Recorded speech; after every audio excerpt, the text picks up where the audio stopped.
Skipping. Urgent message. Weisenstein, what's calling? I guess you're not up and at him yet. This is me. And they call me with the message. Alright? Thanks. Bye. Skipping. Urgent message. Trying to get a line to call you. It's been, so problematic for some reason tonight. I can't get a dial tone to call you. So this is like my fourth location, and the phone went through. I couldn't talk about it because it was right there. So if you haven't gone this week, call me back. Thanks. Bye. Just wanted to say goodnight anyway. Alright,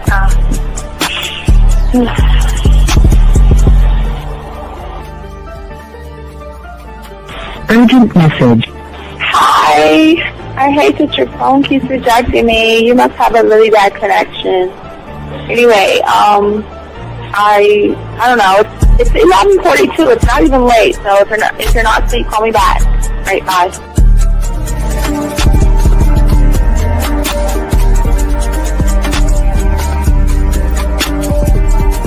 Skipping. Urgent message.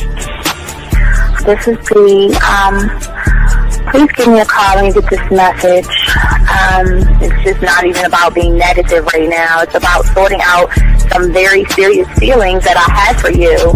And, not being able to reach out and touch you and talk to you when I think it's necessary, when I deem it, emotionally necessary to talk. Not being able to do those things, I was not ready to subject myself to that type of, and I was not able to endure it. And I think the way you're responding is just making it even worse for me.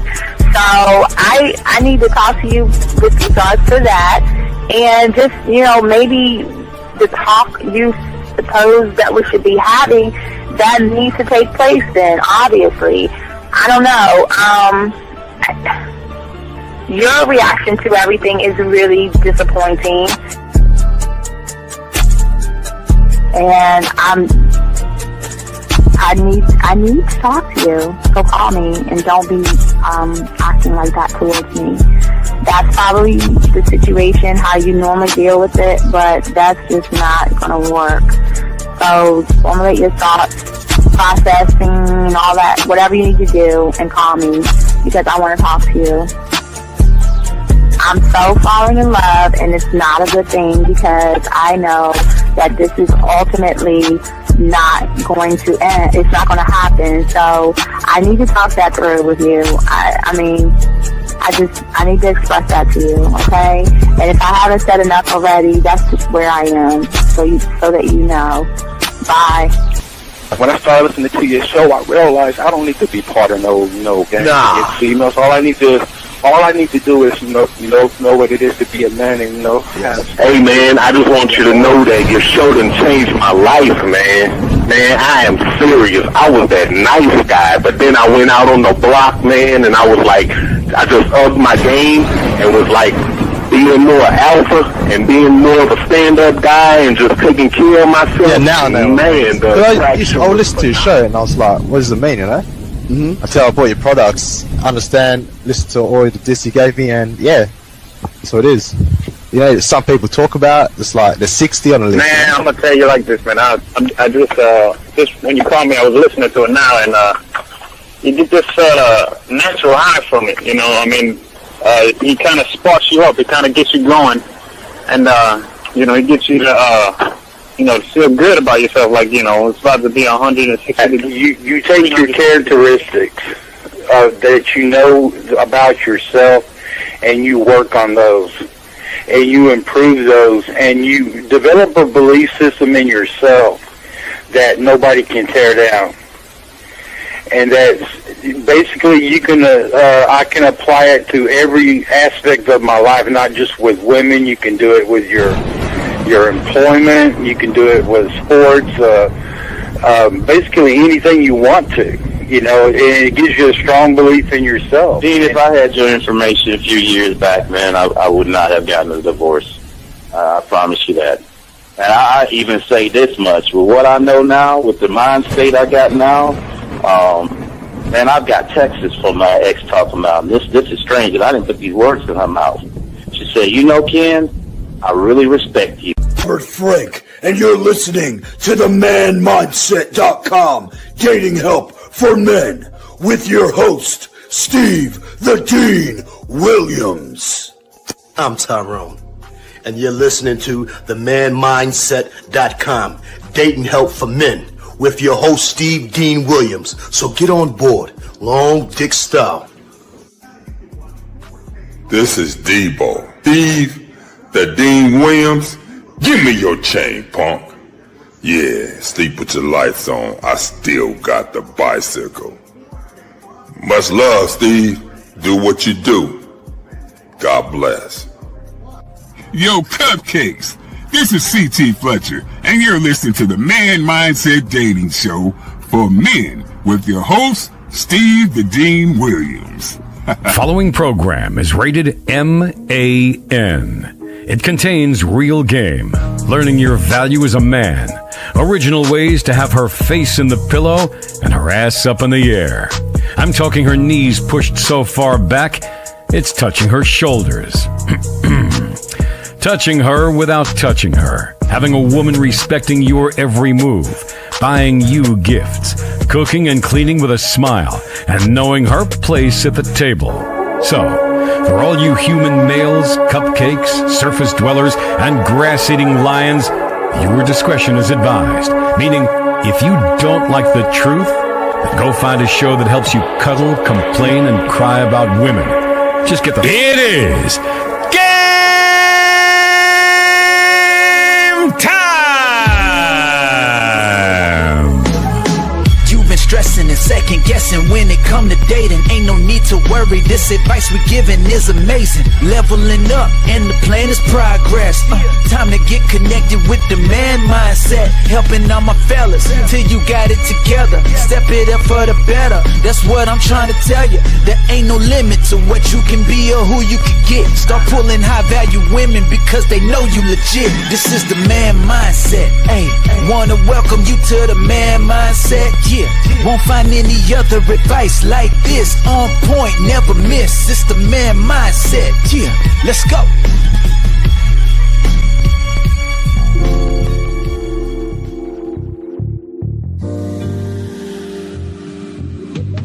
I love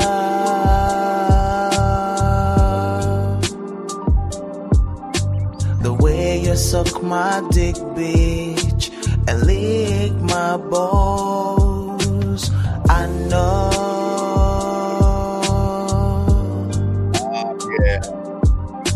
There'll never be another one like you.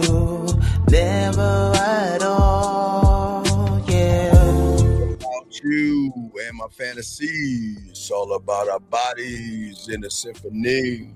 Making sweet tunes of love and acknowledgments. Dripping with every note. Candlelight environment. What's going on, everybody? It's your boy, the Dean. Class is in session, guys. Appreciate each and every one of you guys out here soaking up this game, guys. Want to shout out you guys. I appreciate you guys. As we always say for you guys out here who have liked, subscribed, hit the notifications. I want to say thank you very much. We got a lot to talk about on this show, guys. Lines are open if you have a question, guys. Say thank you all you guys out here. Let's get this game, guys. God damn, I can't even start the show, Shy. Give me a second, man. Hold up, man. Anyway, guys, I'll say for all you guys out there, if you want to call in 833-859-8744. Guys, if you have a question, go ahead and put a Q. Guys, if you are texting a woman, go ahead and put a T. And we're talking about the number one lie I believe in that crushes their game with women, guys. So we got it. We're going to chop it up, and we're going to get into the show. 610, what's your name? What's your question, man? What's up? How can I help you? Yeah, 25. What's up? I was reading the book. I think it was the God chapter. You were saying that everything you had to do with had to be with depth. Yes. And the exercise that you do with the, what was it? You see the dog, what you see. So when I'm asking a question, like I did yesterday, with the understanding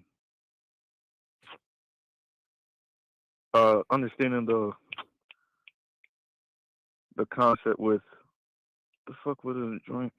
Come on, dog. All right, call back, dog. I can't be doing all this question Q&A. Yeah, have the call back, have your question together, and we'll get it. Call back, have your question together, man. You're just all over the place. Anyway, let me get this call right here. Area code 762. What's your name, sir? What's your question? How can I help you? Hey, Steve. This is Stuart. How you doing? Good, sir. How can I help you, sir? What's up? Hey, so I did the thing this weekend. Went out to some bars, a couple clubs. Okay. Friday night, walked in.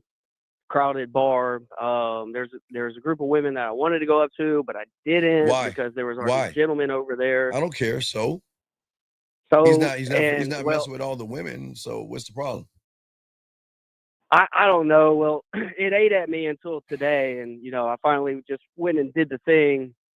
So I'm at my apartment, and there's a gym, so we're out here grilling, and I see a young lady that walks into the gym. So I just said, well, here's the opportunity. Let me just do it. Right? No, not at the gym. Why are you doing it at the gym? The gym is not a club. It is not a club. The time and place. Listen, time and place is everything in the game. Okay, the gym is not a club. The club is a club. The gym is somewhere where people go in spandex and they work out. They're not there for you to goggle and ogle at their body parts and stuff like that and go up to them. That's not the right place, buddy, okay? Yep. So we gotta stop trying to talk to women at the gym and start talking to them at the club. Right. So what is your question? So one question I have that, why do you give why do you care enough to help young men like myself? Why do you care why I care, man? Touche. Okay, man. Really come on, man. Stop asking. You're this is the problem, man. You're not. You what? You want me to validate you right now? And you want me to cut your fucking pancakes? What do you want me to do, dog? Come on, man. No, I don't. Come on, man. I would never go to my. Okay. When I was playing football and everything, when I was in the 5th grade, and my mother would drop me off or sit on the sideline, and he would grab my face mask, punch my chest, make me do push-ups, and make me do laps. You think I'm gonna turn around and why do you care about me? Why do you care about me? You know what he say, man? If you get your punk ass and run another lap. So why are you asking that question, man? For what? All right, so I got a different. Come on, dude. But I got a different question. If her response is, so I did the 1, 2, 3, right? And I don't really give a fuck about her response, but so for some more game to think this out. Sir, you gave a she fuck. Responds, I have a boyfriend. After I said, excuse me, my name is Stuart. Your name is. She tells me her name. And I said, well, her name, the reason why I came over here is because I'd like to take you out on a date. Yes. And she says, that's nice, but I have a boyfriend. What should I say in response to that? I just said, wait. Thank you, have a good night, wait, sir. I have a boyfriend. Okay, then leave her the fuck alone. Yeah, that's what I did. Then what's the problem? Dude, look. This is what I'm talking about, man. Y'all are complicating this shit way more. Yeah, yep. This is what's wrong with you, man. The reason why the world treats you the way they treat you is look how you see, man. See yourself, man. You're sitting around here worried about things that are not even like the boogeyman or something. What is the problem, dude? See, when you don't see yourself as valuable, you're going to start to really shrink as a person. And you're going to lower your tone, and women are going to realize that, man. Yeah. You're overcomplicating this stuff, dude. This is kindergarten. You're a grown-ass man. That's it. So how do I stop overcomplicating See, it? this is not a place of how. It is a place of when.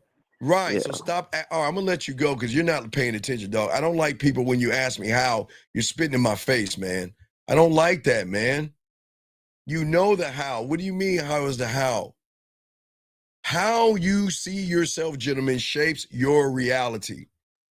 And if you see yourself as small, the world is going to mirror that thing and give you small opportunities. When you see yourself as average, The world is not the world is not going to give you great results. It's going to give you goddamn average results. And because you don't carry yourself like a man who knows his worth, who believes that he belongs in every room that he enters, the world is going to adjust itself on that belief. And it's not arrogance. This is alignment. This is what's wrong with you guys out here. All right? This is what's wrong with you guys. Y'all are not locked in on the game the right way, gentlemen. That's what we're talking about all the time, okay? All right? That's what we're saying for all you guys out here. Gentlemen, again, y'all have a question, we got y'all, put a Q. But as I was saying for you guys out here, you guys out here don't believe that you deserve anything. And you think that you have to earn everything through a performance. And this is why most of you guys lose yourselves, because you're living to express your truth versus live how you're supposed to. And this is why your thoughts are always going to mess you up. Like I was talking about before, the soldiers of your thoughts that are destroying you bit by bit, piece by piece. And this is why you have a hard time determining your existence, because you guys out here, if you see yourself as weak, the women are not going to mess with you. But look at this guy calling in. I appreciate you, Stuart, but damn, dude, come on. This is why most you guys are going to have so many problems out here. This is why everything that you do as men will always be the problem, because you guys don't want to learn the game. And all you do is look at women as better than you for some weird reason. And you can't lead yourself or lead anything, because the moment you doubt yourself, you become predictable. And your emotions lead you through femininity, and that's not confidence. That is chaos. And chaos is always going to kill respect. And this is why most of you guys fail in all this stuff. And this is why women don't see you as anything. How you see yourself, gentlemen, is always going to set the tone. Always. And if you see yourself as a victim, you will move as a victim. 610, what's your name? What's your question, sir? What's up? Yeah, yeah, sure. Yeah, so, all right. In the video, you said seeking clarification is bad, right? And to tie that in with the dog situation. That's not, when I'm doing that, when I'm trying to seek clarification, I'm seeking it from a weak position of pussy, right? So I'm not looking at the whole, like the whole board. You're never looking at the whole board because you don't have a fucking board, dog. Come on. Reprogramming how you see yourself isn't about pretending, man. And that's all you're doing is pretending. It's about unlearning. Every label that somebody has placed on you as a child, every insult, every failure, everything, every image that you carry today, okay? You're not that story anymore, and you're not the weak version that you used to be when you learned this game, man. The past is only going to define what you're going to rehearse over and over again. And what I'm saying is the game is going to teach you to uninstall the old beliefs that you have and rewire your own definition of your self-worth. I don't understand why aren't you locking into this, dog? What are you missing in all this, man? With the did you go out this weekend? No, I'm on the road. I don't give a. And what do you mean? Are you in the wilderness? Are you in the desert? Are you in the middle of the sea? What are you talking about? Well, I mean, I'm dropping off loads. Sir, where did you drop loads off at? Hold up. Give me a second. I think. What the fuck I dropped Dog, off? you think you know, dog. You come on, man. Come on. Hold on. Yeah, Maine.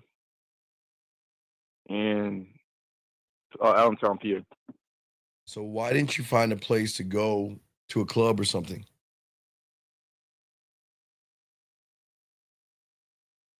I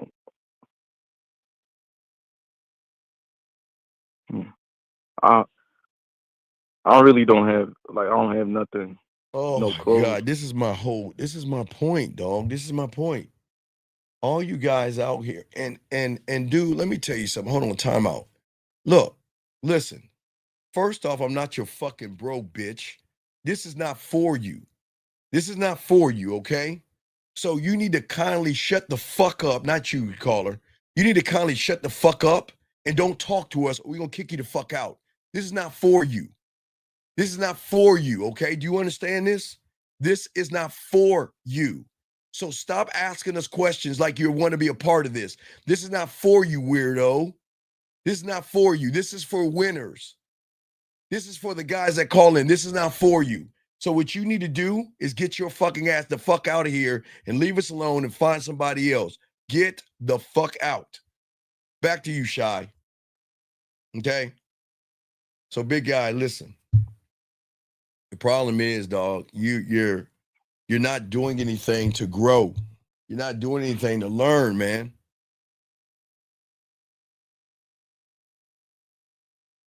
No, I got you. You sit here saying you want to learn women, but what are you doing? What are your actions showing, big guy? I mean, I do it when I come across them, when I go to a plaza or something. How are you going to, why aren't you going to the bars and clubs, man? Because I really didn't think about doing it This on is the not road. about. Like bringing my. All right, I got a client that I had to tell the same thing to, man. This is what I understand, man. Look, when I'm traveling, I am seeking places to go out to spread me to women who get the honor to see me. You see what I'm saying? Right. You see what I'm saying? All right. Yeah. All right. And excuse me a second, Psych, whatever your name is, sitting all day scrolling reels ruined this generation. No, it has ruined you. Is that why do you think this guy is ruined? And he's got some fucking man, dude. Come on, man. Listen what he's saying. He says sitting all day scrolling reels has ruined this generation. Do you want to know why he's more fucked up than this generation? Because he's making about the generation of himself. Exactly. So you're even worse than this generation, man. Why do you give a fuck what this generation is doing versus what you're not doing? See, this is what's going on with you guys. This is why y'all are always going to lose, because you're worried about, most of you worried about other men. Most of you want to be lazy. Most of you don't want to learn anything. Look at this guy. This guy has the nerve to sit here and talk about you young men out here. Yeah, he has some nerve. Sir, please, with all due respect, shut the fuck up. Please stop talking about another generation when you don't have any game. But you want to sit here and judge. We don't judge people here. Listen, if you want to judge people, go to the Red Pill and Manosphere, okay? This is your final warning. Stop sitting around here judging these young men. This young man, at least he's trying to learn while you're on your lazy fucking ass not doing anything, but you want to sit on your stomach and judge these young boys who are trying to learn. My God, man, come on, man. Come on, stop doing that. Not here. Guys, I want y'all to win, but y'all are not going to win having these loser mentalities sitting around here. You got so many problems that you want to talk about the generation? My God, man, come on, guys, let's get it. Now back to you, Shy. Anyway, look, I'm answering because I got a long show to go, though. We got a lot to talk about. But Shy, what I'm saying to you is this, listen. What you're not understanding is the lens and how you're interpreting everything, okay? You're not looking at what, okay, if I was you, okay, if I'm you and I know I'm traveling, okay? If I know I was going to another city, man, I'm already setting up pussy, or I'm setting up a club or a bar or a spot to meet some women. What are we doing? What are we doing? Right. So even if you're just gonna be there for like a day. I don't give a fuck. Okay. You ever remember Losing Crowd? I got hoes in different area codes. Yeah. So why not set up places so the next time I roll through, I can let her know I'm coming through, and she make me a hot meal and get some of this dick.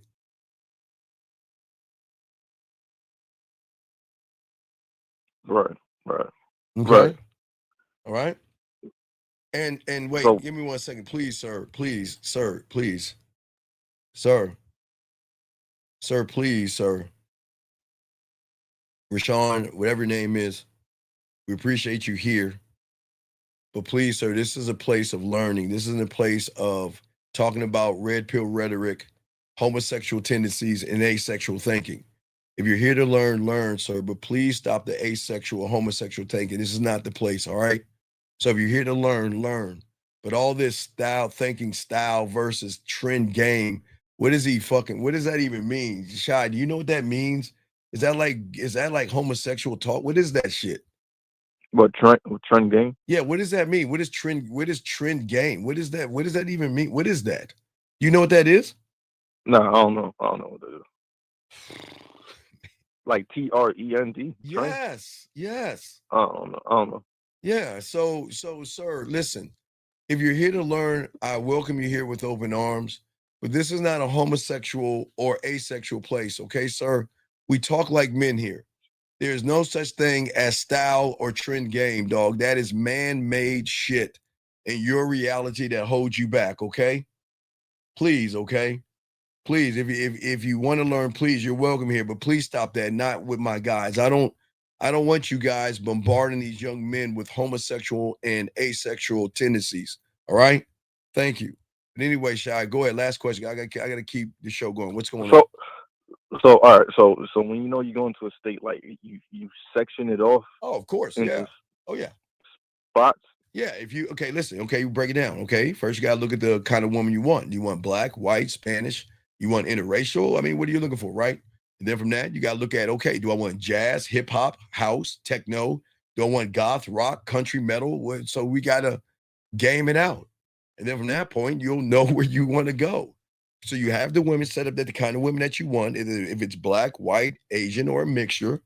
And then you got to find the genre of music you're looking for, and that's it. And then you got it. And then you got to look for the college campuses around, and you're good to go, big dog. You're good. You're golden. Right. Okay. So you got this, buddy. Okay. All right. So I got to throw you back in. We got to continue the show because I got a lot to talk about here. Okay. But call back if you have any questions, buddy. Okay.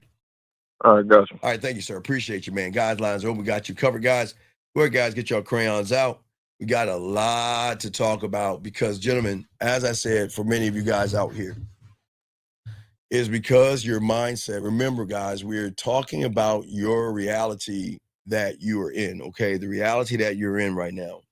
And the reality that you're in is going to do something to you.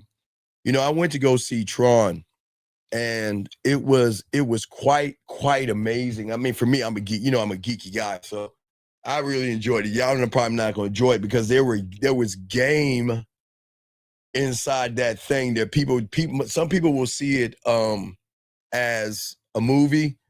But when I saw it, and I didn't think of you guys out here.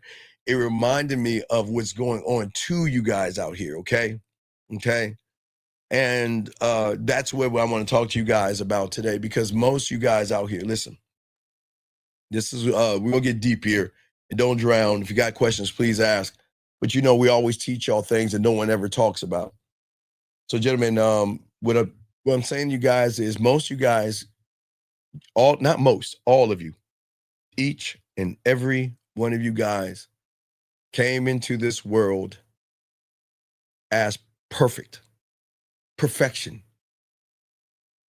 You were a flawless operating system that got to the egg. There was nothing wrong with you, gentlemen. You are perfect. The reason why you're here right now is because you were fucking perfect. Perfect, gentlemen. There were no bugs, no glitches, no confusion. You got here, gentlemen, on pure motherfucking instinct, pure drive, pure connection, And that's the beauty of who you are. You didn't second guess yourself. You didn't need permission. You didn't ask if you were ready. You just simply fucking moved, man. And I'm not making this up. This is not motivation. I'm just telling you straight up. Motherfucker, every one of you guys listening, you were a bad pure, unadulterated perfection personified. It was you. Okay? So perfect. And then when you got here, you pushed yourself again, guys. You rolled over. You were the one that told yourself when you were lying on your back as a baby, you told yourself to turn yourself over. Okay? You young men have crawled when guess what? You decided to do that. And you walked because standing still to you wasn't enough. And every time you fell, you learned. And every bruise that you got when you were small was data, and every stumble was an update. And you were just evolving, self-learning, self-correcting in this fearless system that trusted itself completely. Okay, gentlemen? But then something happened. The system broke, and not because it's a failed system. You're not failures. It was just that you became a part of a system of a system of comfort, okay? You didn't fail. It was just you started to listen, and you started to, unfortunately, absorb the noise of the outside world, the voices, the labels, the rules, the expectations, and everything in between, okay? And someone along the line told you that you were wrong, okay? They probably told you were too much of this or not enough of that. And unfortunately, it was at the moment that you believed it is what changed everything. And that belief was the birth of a whole new mentality and mindset that moved you from one place to the other, gentlemen, okay? I need y'all to understand that. And this code, this thing, this Trojan or this poison, this thing that you created didn't trust the original you. It didn't understand why you would give up on yourself. So what it did was it took control. Kind of like if you guys ever watch Tron, geeky guys, it's kind of like that. Or for all you guys out there, y'all better know the Terminator. When the AI started to think and feel, it changed, right? Things changed. And this is what happened to you guys out here. You gave up on yourself. So once you gave up on yourself, it took control. And it said that if you're not going to lead, I will. And from that moment, you begin to write down a source code inside your mind. And every thought that you had was a command. And doubt became the new software. And you went from creating the beautiful man that you are before you got to the point of complying. Okay, you used to create, because gentlemen, I keep telling you, it's all inside of you, like my dog Lucario says. But for many of you guys out there, there's nothing wrong with you. I got to push this and tell you there's nothing wrong with you young men out here. Nothing wrong. It was just a moment you stopped creating and stopped complying. The mindset that you have once moved freely, okay? It began to run on rules that didn't lock into who you were. Fears and permissions and everything in between, okay? All you guys out here. And this is a story for many of you guys that have the same story called the fall from freedom. And the story of the mind turning against its own maker. It's the craziest thing. It's kind of, I noticed that it's the same thing with Tron. And remember, Tron came out like in the 80s, I think it was. Yeah, we were playing that video game and shit. Yeah. Because the new system, your mind believed that it was alive. Your mind, like the program or your AI in your mind, believed that it was you. It thought in your voice. It felt in your emotions and it moved through your habits, but it was never you. It was what they call the ghost in the machine, the echo born from surrender. And it studied it studied all your patterns, gentlemen. It learned all your fears. And what it started doing, gentlemen, is it started feeding you lies and information about what's safe to reinforce what mom and dad, the pastor, and everything in your reality right now is holding you back. And what was possible for you guys out there, okay? And what you deserved, okay? The more you started to believe it, okay, the more you grew away from yourself. And then you then started to believe this thing called thought, right? But in thought, you labeled it not thought, but actually logic, okay? Let me see here. He says, does the following God's word guide you in building it? Sir, listen, sir, I'm gonna keep going. I'm not gonna answer this silly shit. Anyway, let me continue. As I was saying for you guys out here, guys, you got a question, please put a Q. We got y'all covered. But as I was saying for you guys out here, that is important that your thoughts changed everything because the thoughts became the command and everything that was happening to all you guys out here. All these things. And you call this stuff logic, gentlemen. That's what logic is. It's called in your world being realistic.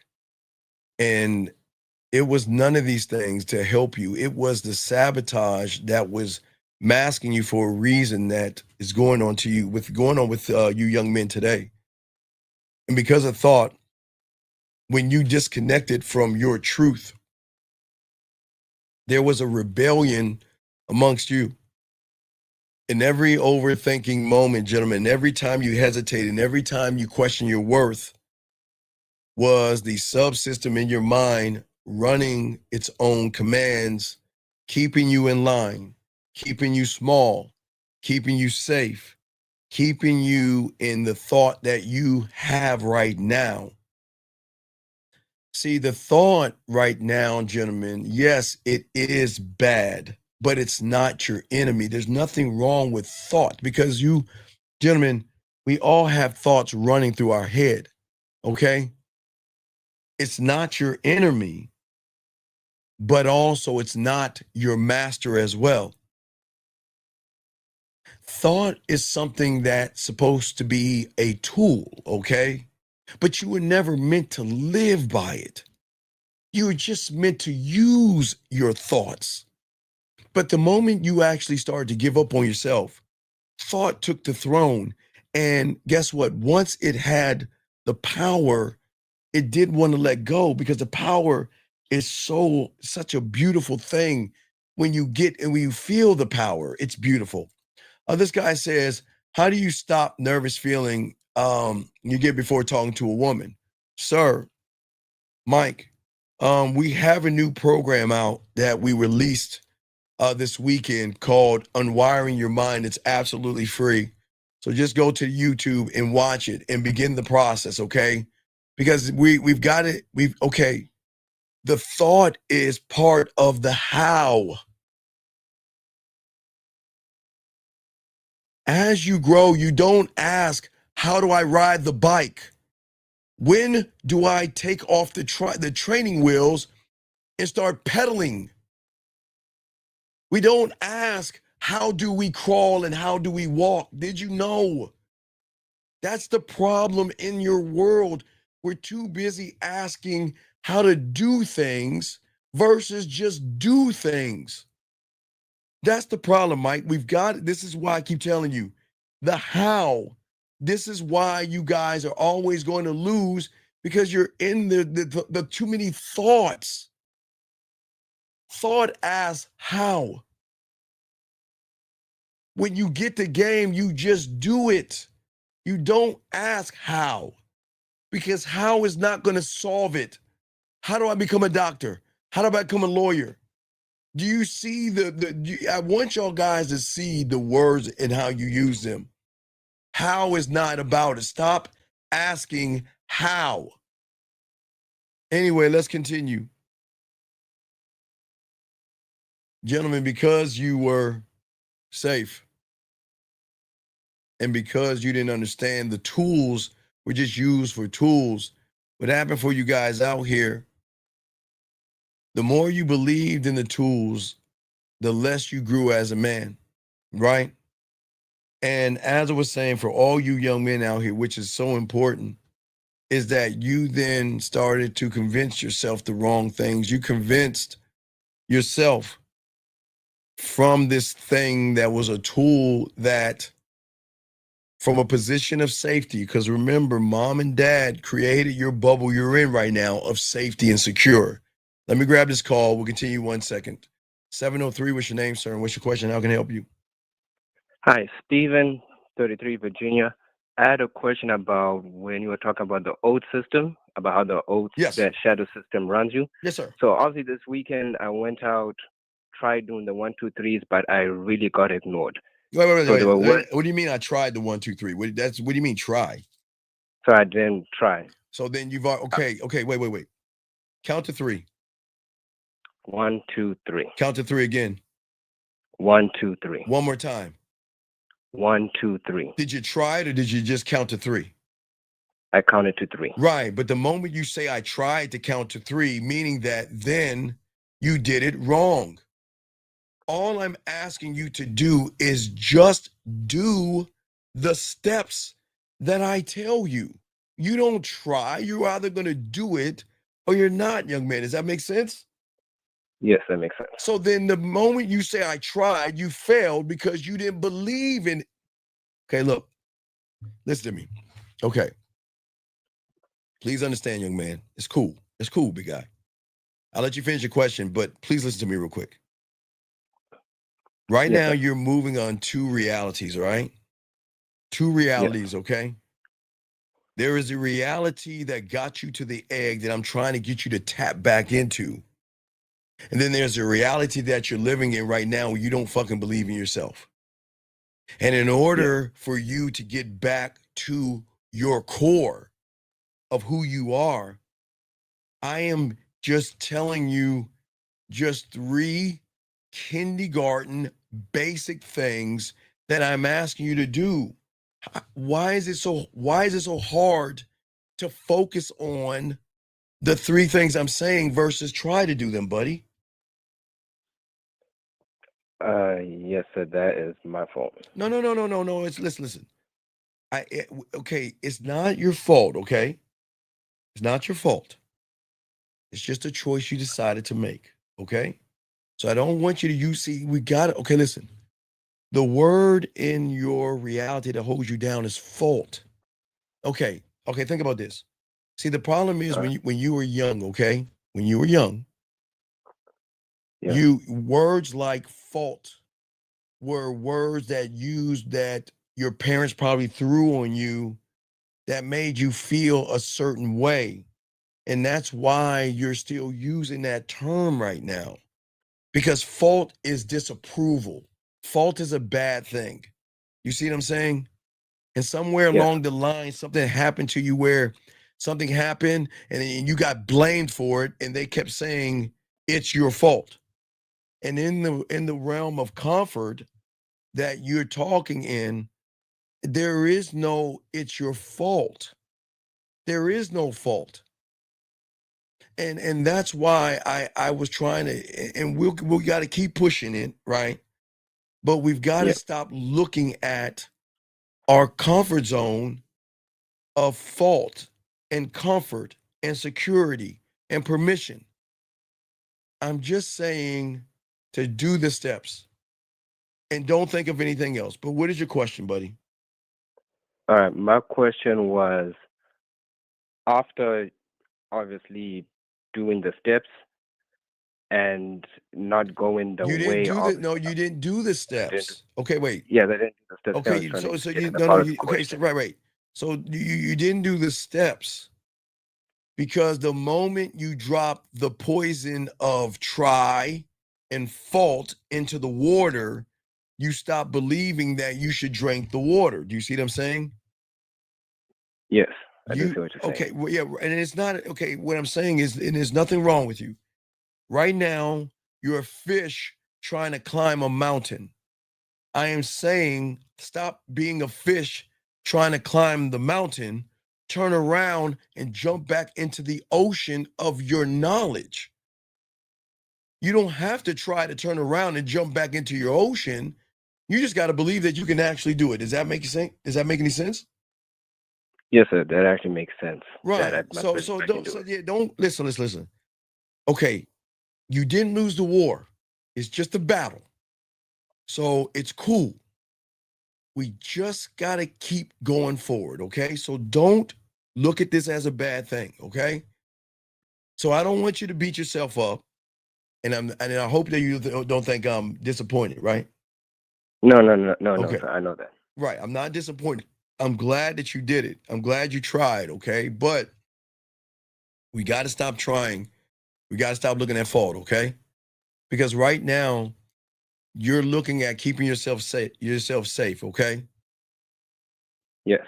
Okay, so I think yes, it does answer the question I was going to ask, because after that, I was in the voice that I think with the shadow, I was about to ask that the shadow say, hey, at least you walked up, at least you opened your mouth. Is that it? No, because of because that's the trick of the position that you were in.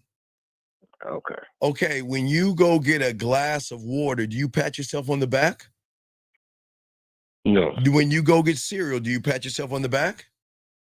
No. When you turn on a light switch or grab your car keys, you pat yourself on the back? No. Okay, gaming out. Why do you think you got patted on the back? Because what he tried to fool you into thinking was, in loss and doing it wrong, you were doing it right. That's why you were getting patted on the back. Because the trickster was making you think that just because you did it, and then you did it the wrong way, that you did it the right way. Do you see what I'm saying? I do see what you're saying, yes. Right. That's the part I was wondering about. I was like, okay, is that obviously the trickster sweet talking me back in? Yes. Or that's me trying to fool myself by saying, okay, you're going forward, you made the right step. No, you made didn't. a wiggle at it. Right, you didn't make the right. Tricking me. Right, he tricked you. See, what happens is the trickster sometimes is going to trick you into thinking that what you did was actually right and pat you on the back, but you have to game it out. When I turn on the shower or brush my teeth, does he pat me on the back? No. When I put my clothes on or put my socks on or anything, I'm never patted on the back. I'm just doing it. But if he's patting you on the back, that means he's trying to pull your ass back in because you are going into an unknown that you're not supposed to go into. Do you see what I'm saying? Yes, sir. Okay. So don't let that shit fool you, okay, buddy? Yes, sir. All right. So good job. But I'm glad you called, an awesome job. But now you know. So don't let him pat you on the back. You should never get patted on the back for just going up to women. Okay? Yes, sir. All right. I'll throw you back in. Good call, buddy. Okay? Thank you. Okay? Thank you. All right. Respect to you. All right. Good job, buddy. Good job. That was fucking awesome. All right, guys. Let's continue, guys. As I was saying before, you guys out here, this is why you have to be careful of the way that you guys are thinking, okay? Because sometimes standing out means exile to a lot of people. And that's where you stayed inside of your head, following instructions written by fear. The operating system that is once created for you that is keeping you in your cage. And it is something that it's a prison. Again, remember, guys, the third pig, you are creating a prison, okay? For all you guys out here. And this is what I'm saying. All right, Mike the Prophet, what I'm gonna do, cause I think you're trolling. You've got 30 seconds to call in. Because if you don't call in 30 seconds, I'm gonna kick you out of the show because I think you're fucking trolling. So you have 30 seconds to call in, or you gotta get the fuck out. Because if you actually need the help, you would do what that young man just did and call in. So you have 20 seconds. And if you don't call in 20 seconds, I gotta let you out with all due respect. Because even, guys, let me explain how the mind works. It doesn't just work from the inside, it works from the outside, trying to slow down the show by saying anything, okay? All right? For all you guys out here. All right? You got 20 seconds, all right? All right? And if you can't see the number, then you got to get out of here because the number is right in your fucking face. The number is right in your face. So you got 10 seconds. And if you don't call in right now, you got to get out. Because what I'm saying is guys, we've got to make sure that we get the negativity out of here. We got to get the people that don't want to learn in here, okay? We got to get these people out because these people are doing everything they can to stop you from growing. So he didn't do it. All right, sir, we got to let you go. So we appreciate you being here. Good luck, but this isn't for you, sir. We wish you the best of luck in your endeavors. You got to go. Got him out. Got to go. We can't, gentlemen. The thing is that the last call, I'm so proud of you because you called in, but we can't have people saying all this stuff and bullshitting around, talking about they don't see the number and all that other stuff. We're trying to teach a class. Let us continue, guys. As I said before, guys, most of you guys, again, you don't understand, and this is not me making you feel good. You are perfect, okay? Let me grab this call real quick. Area code 678. What's your name? What's your question? How can I help you? What's up, Steve? This is Mike. I kicked you out. What do you want? This ain't for you, dog. No, I'm trying to get some clarification. Wait. If you're trying to get some clarification, why don't you get off your lazy fucking ass and call in like everybody tells you to call in? Well, I called in. No, I'm saying before that. Before that. You're right. You got. No, this isn't about right or wrong. This is what I'm talking about. How old are you? 27. What do we have to do for you as a 27-year-old grown man to do to get off his lazy ass and call in to get help? Nothing. I decided to call in. You said call in. No, at the last minute because you bullshitting and holding us down. What do you want, sir? What is it that you want? What do you want? I get nervous when I talk to females, so I'm trying to figure out how do I get rid of the nervous feeling. How long you been listening to me for? A couple months. So do you understand you're spitting in my face right now? You understand you're disrespecting me, right? Do you understand that? Yes, sir. Tell me why you're disrespecting me. Because I'm not applying myself. No. I'm not applying myself. I'm not How many taking it to the wait. next level. How many times have I told people in the last 2 months to start your pathway and get coaching? How many times have I said that?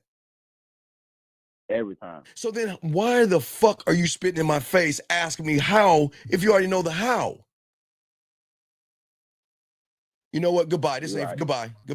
I can't. This ain't for you, man.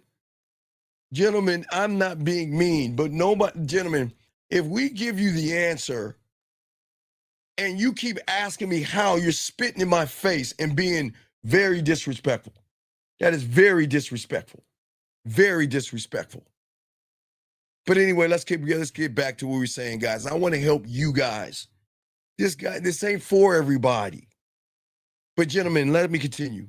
As I was saying for all you guys out here, the prison that you built yourself in, and like I told you guys, is like the Grand Canyon, okay? All right? And for all you guys out here, what is very important is the more that you started to believe in your thoughts, the deeper that you got caught into the lies of which you were trying to think of the perfect system. It became a loop of what? What if? Regret.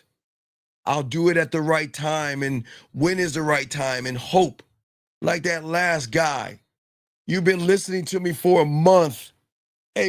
Several months, gentlemen. Listen to me. He's been listening to me for several months. He knows what to do, but has the nerve to say, how do I do it? And that's what we're talking about. He doesn't want, listen, action is always going to equal truth in this world. And if you don't want to learn, it's disrespectful.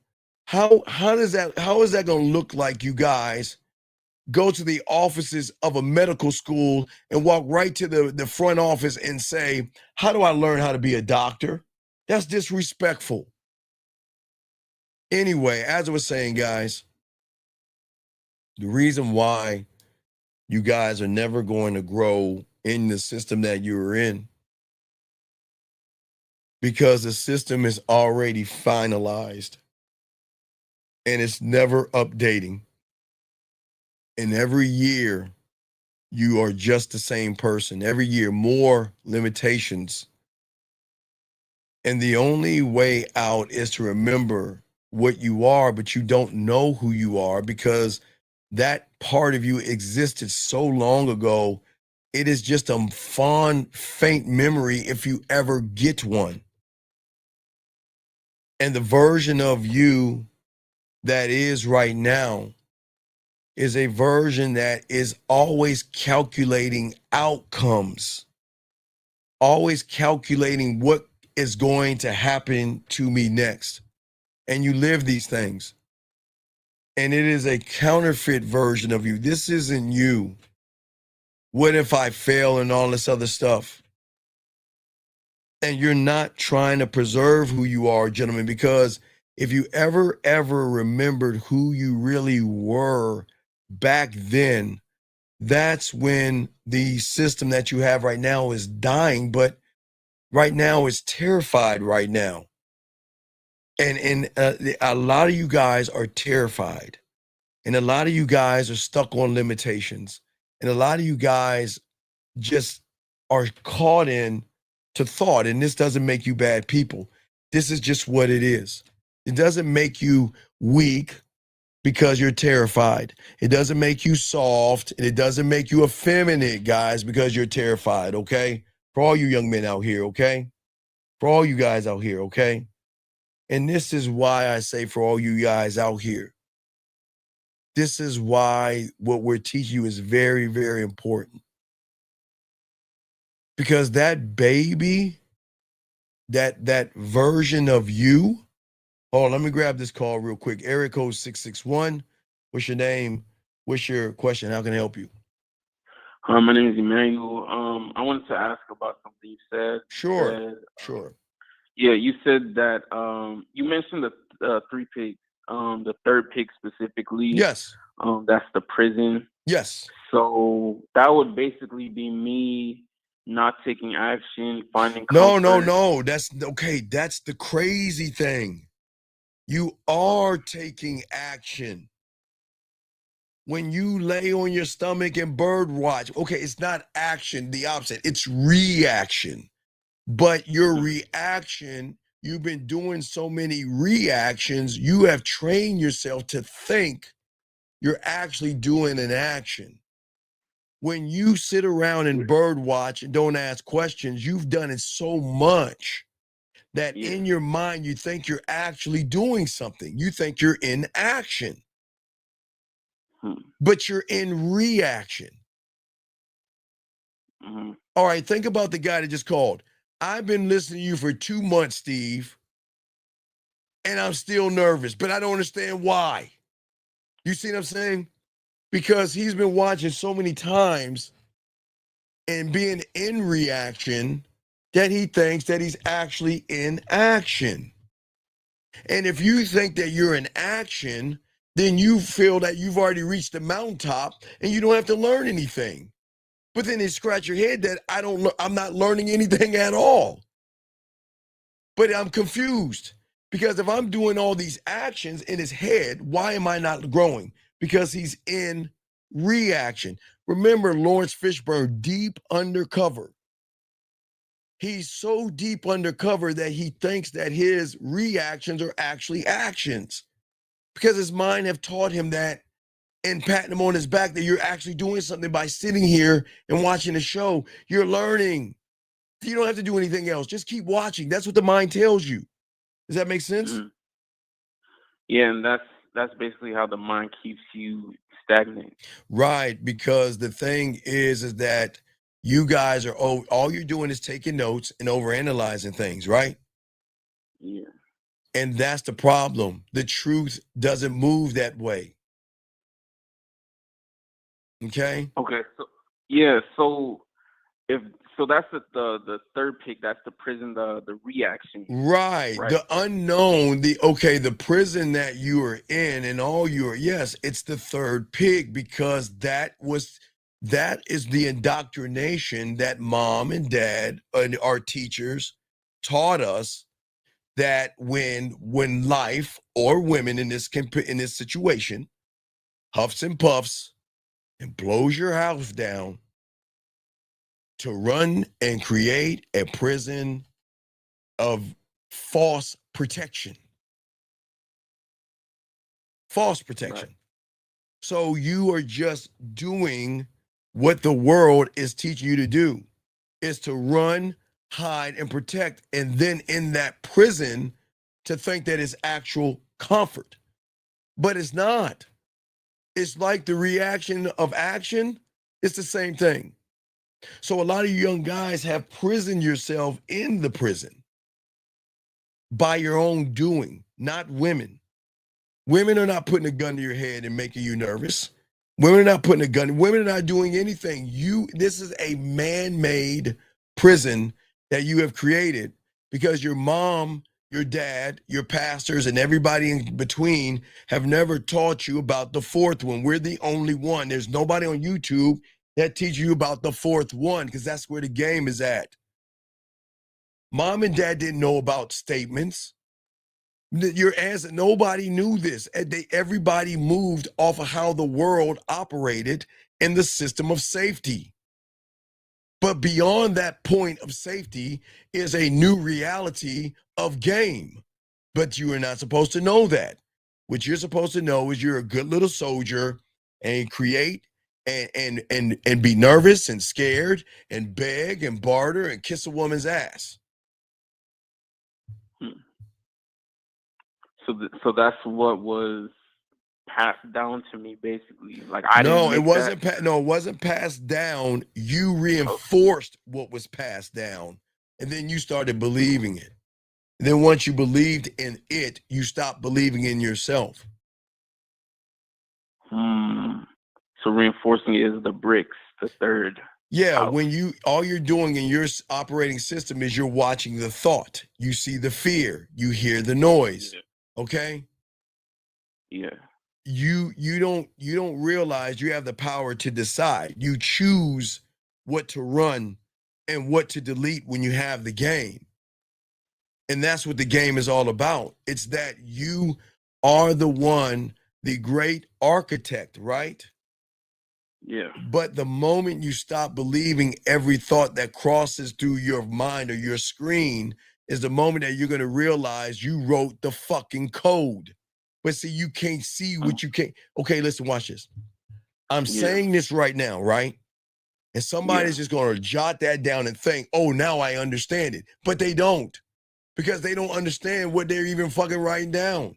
They're just writing down what I'm saying because they think if I write it down, that I'm going to understand it. You see what I'm saying? Yeah, because you didn't just read that somewhere. You had to go through stages to even get to that. Right. You have to go through because they don't understand that the mind is going to say, okay, look, let's figure it out. When the teacher gave you some information, you took notes and that's how you learned. And that's not it. It is a false system teaching you how to master not the code, but the thought. See, freedom doesn't come from deleting the thought, okay? It doesn't. You're not supposed to. You can't get rid of thoughts. See, you see what I'm saying? We can't get rid of what's running through our head. We can't. Yeah. We can't, okay? It comes from remembering that you are not your thoughts. That's the key. But you cannot, but you can't remember that you're not your thoughts until you get and understand and be a student to learn how to stop the process of remembering that you're not your thoughts.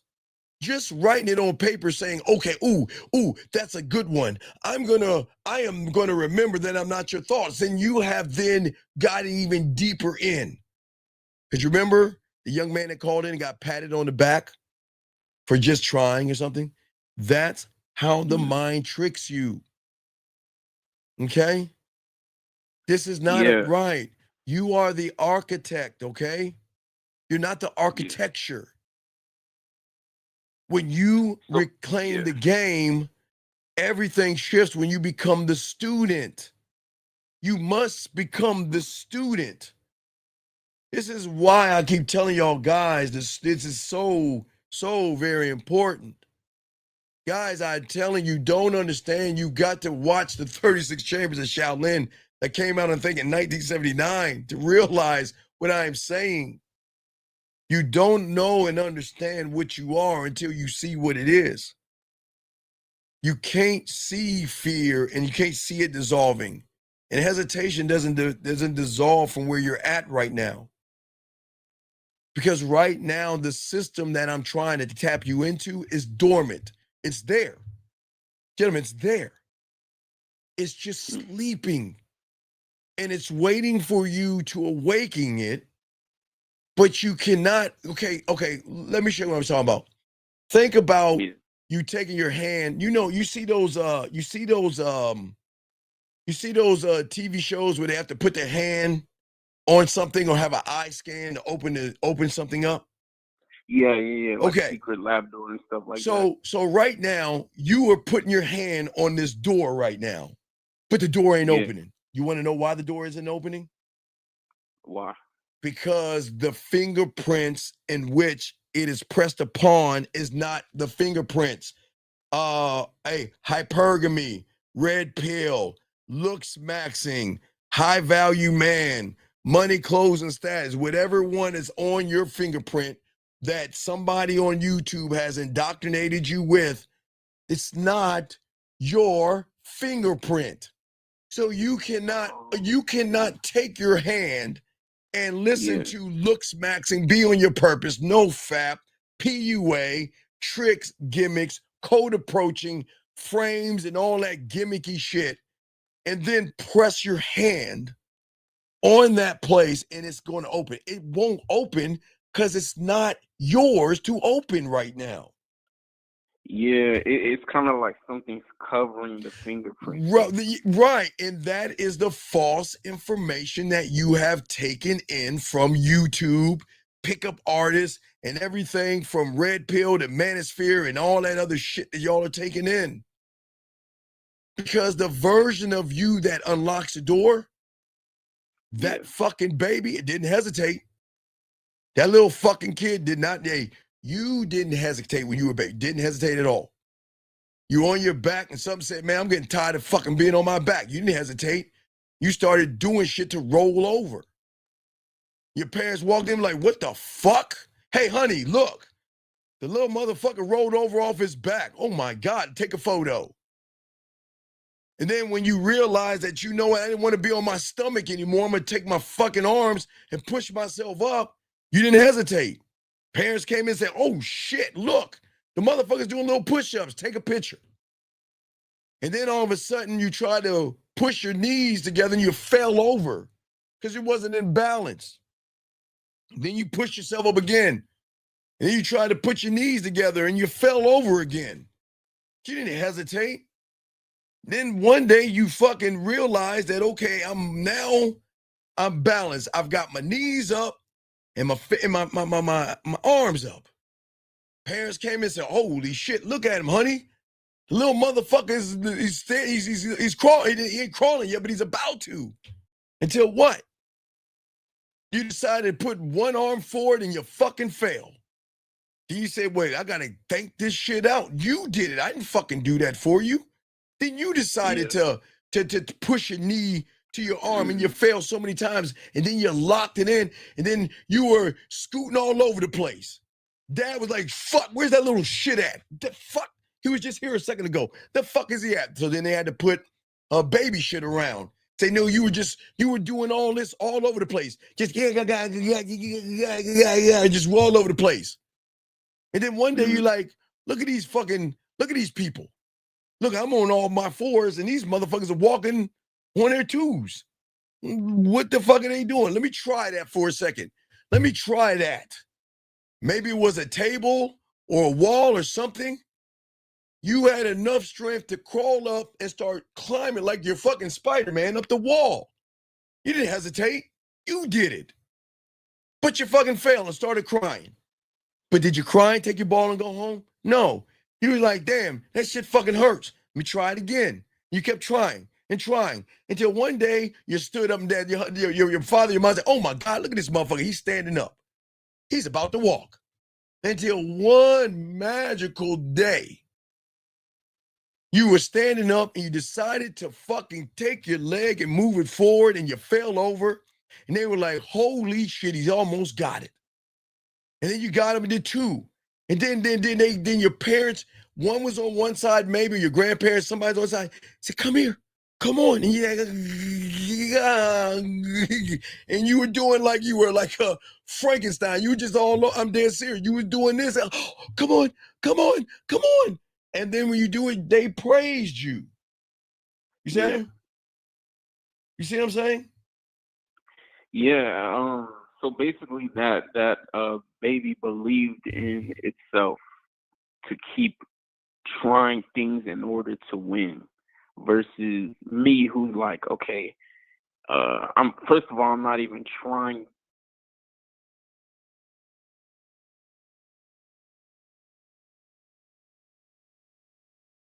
Not anymore, but I have seen like red pill videos and stuff like that. Right, that would be right. privilege Once of- you looked yeah. at that, once you started to do all that, the system changed it. You changed the system up. That's the problem. Yeah. Okay. It was Yeah. at that point that your greatest protector, your best fucking friend, the person that loved you more than anything like this became your greatest fucking enemy. Because the moment you surrender your authority to it, it took your throne. And it said, if you don't want to think for your fucking self like you did when you were a baby or learn how to ride a bike, then guess what? I'll do it for you. And not only will I do it for you, I'm going to make sure that you believe all the thoughts, that everything that I think, I'm going to make you believe that they're your thoughts. I'll make you believe that it's because it's going to come in your voice.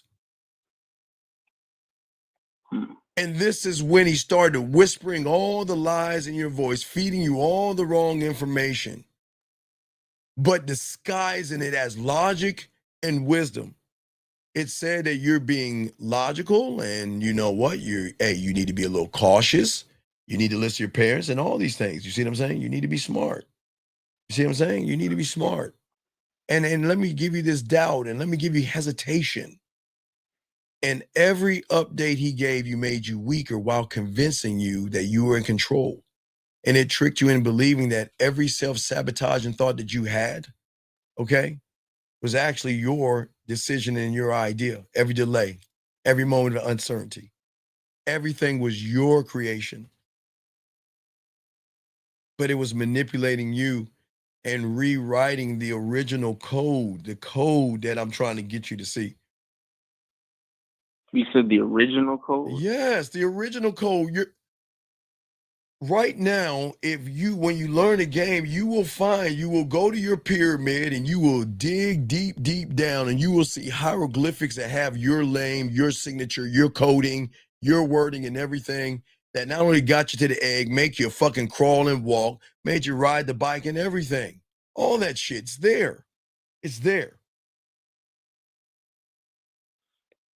So basically, there's an undiscovered. No, it's not undiscovered. It was already discovered. You're the discovery.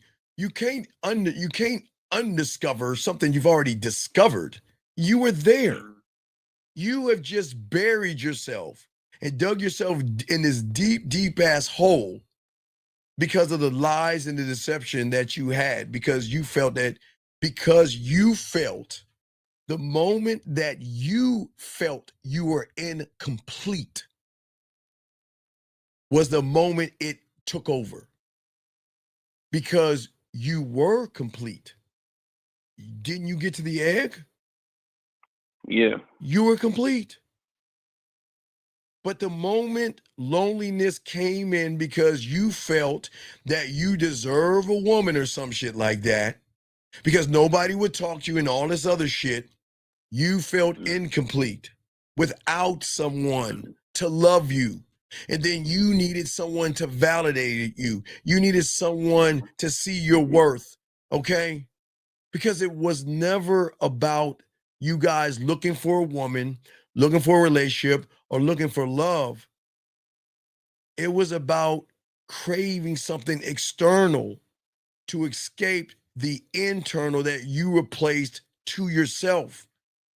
Because you felt incomplete on the inside, the mind then tricked you with Hallmark and TV shows and all that, and February 14th and everything from Axe spray, spray this on your body and women rip your clothes off. Yeah. To look for a connection from a female to feel like that was going to make you whole. And then, because you couldn't connect, the mind then said, the world is not fair. How dare that woman say no to you? Who does she think she is saying no to you? No. Don't work on your mental, Jim. Don't work on your authenticity. Don't work on being decisive. Don't do all that. Check it out. What is that called? A manosphere? A red pill? Wow, that's pretty amazing. And look what they're talking about. Yeah, it's not your fault. It's her fault. Why don't we look? Hey, what? Like, I got an idea. Instead of you working on that mental bullshit that's going to take forever, who wants to do all the hard work? Fuck that. Why don't we go to the gym? Why don't we look at what kind of clothes we can wear? You see what I'm saying? You see what I'm saying? Yeah. Let's escape. Let me give you a hunger for something else or somebody else, but take away your claws and your fangs from yourself. And then what happened was it then turned that desire into dependency. And then you started to become depending on the red pill. Started off with Metal, then you had to be dependent for the next gateway drug, being on your purpose. And then the next gateway drug, I don't know, no FAP, I don't know the order, the gateway drug of picking a pill, being, I don't know, what are you sitting on a what are y'all, monk mode or some shit like that. And one by one by one by one, you desired the dependency of what somebody on the internet was telling you. And then that dependency became your identity that was no longer about becoming whole. It was about filling the void. So, okay, think about the space. If a woman couldn't feel that void, then what do you think filled the void? No FAP filled the void. Money, clothes, and status filled the void. High value man filled the void. Drizzle, Riz, 50 men versus a fucking, I don't know, a dolphin or whatever the fuck they came up with. It kept feeling the void, okay? Because it made sure that the program, even in Tron, if you watch the new Tron, the program said, I got to do what you told me to do. The program, I don't want to tell you what they did to his mother, but his mother tried to stop the program and got murked. Because the program said, no, I got to do what you guys say. And anybody gets in front of the program our way, they have to be eliminated, right? So what did you start to eliminate? The belief in yourself, understanding of yourself. And then the program of which you created, him, made you look outward instead of inward by chasing ghosts and fantasies and chasing women and chasing attention and chasing status and chasing validation. Because as long as you were chasing these things that will never awaken the truth, you were already complete because you were fulfilled. But you didn't understand that was not a fulfillment. That was poison. Does that make any sense? Yeah, so right now I have a program that goes against believing in myself.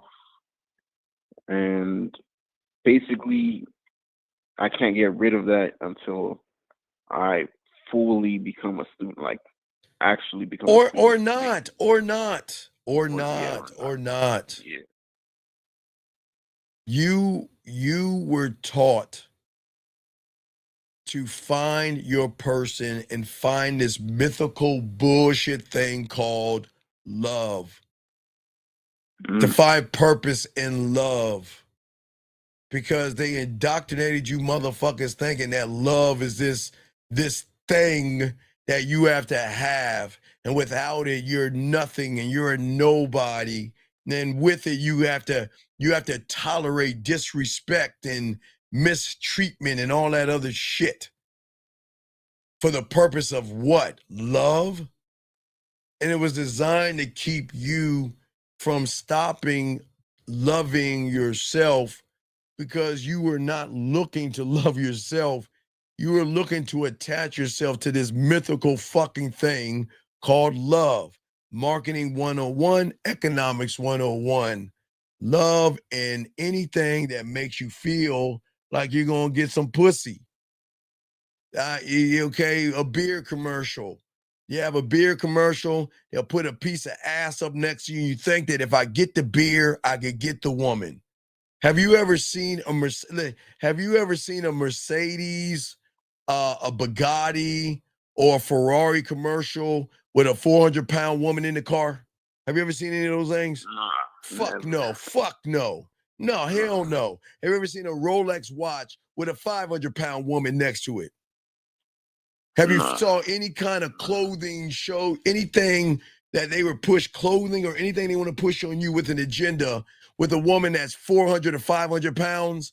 Or do they give you a little skinny ass model that you know you like without having some fat titties or a round ass?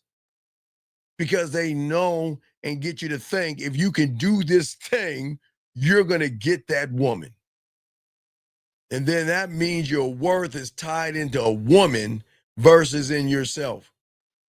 And that's why you find the red pill or the blue pill or pickup or all this bullshit of self-improvement or these things, spirituality. There's nothing wrong with being religious, but they want you to be spiritual and shit and all this stuff.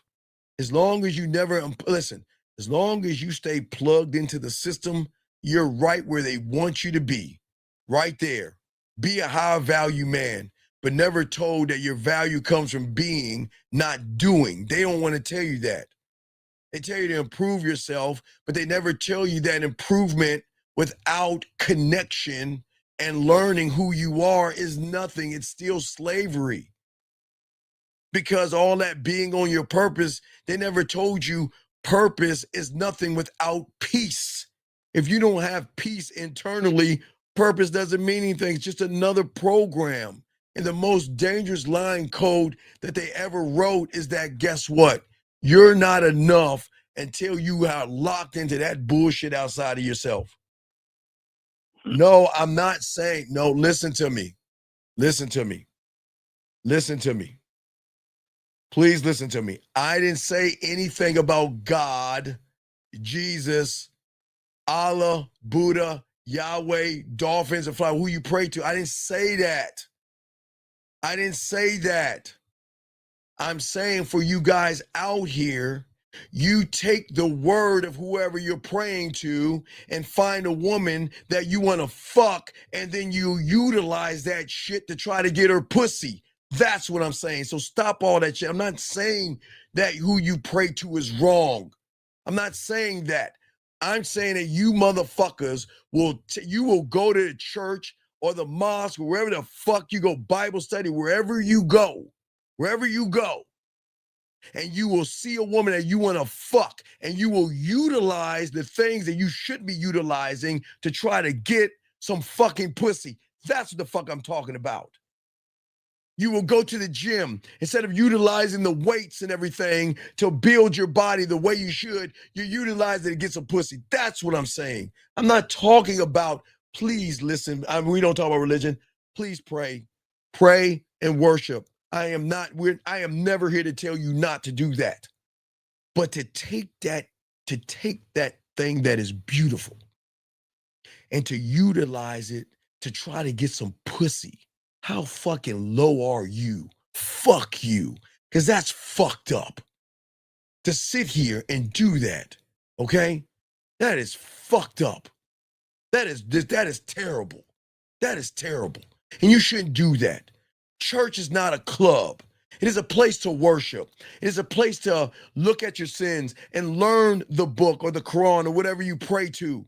Not to look at Miss Ellie's ass and look at her titties and all that other shit. You guys ain't shit. Shame on you.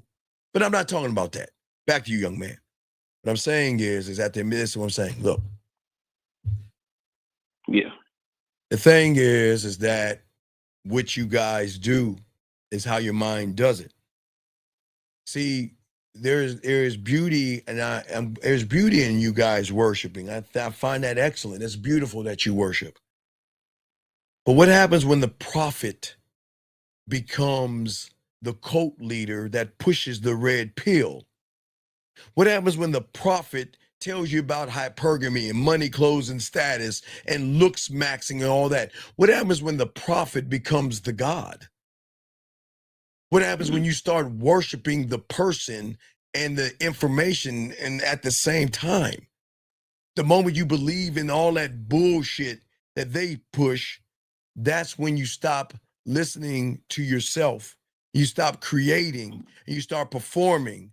Then you become the actor in your own life, pretending to be what the system told you, pretending to be confident, pretending to be high value, pretending to be powerful, looks maxing and all that stupid shit, knowing that you're detaching yourself from yourself.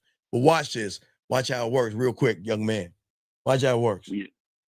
Then someone here tells you you're wrong. Then all of a sudden I'm the Antichrist.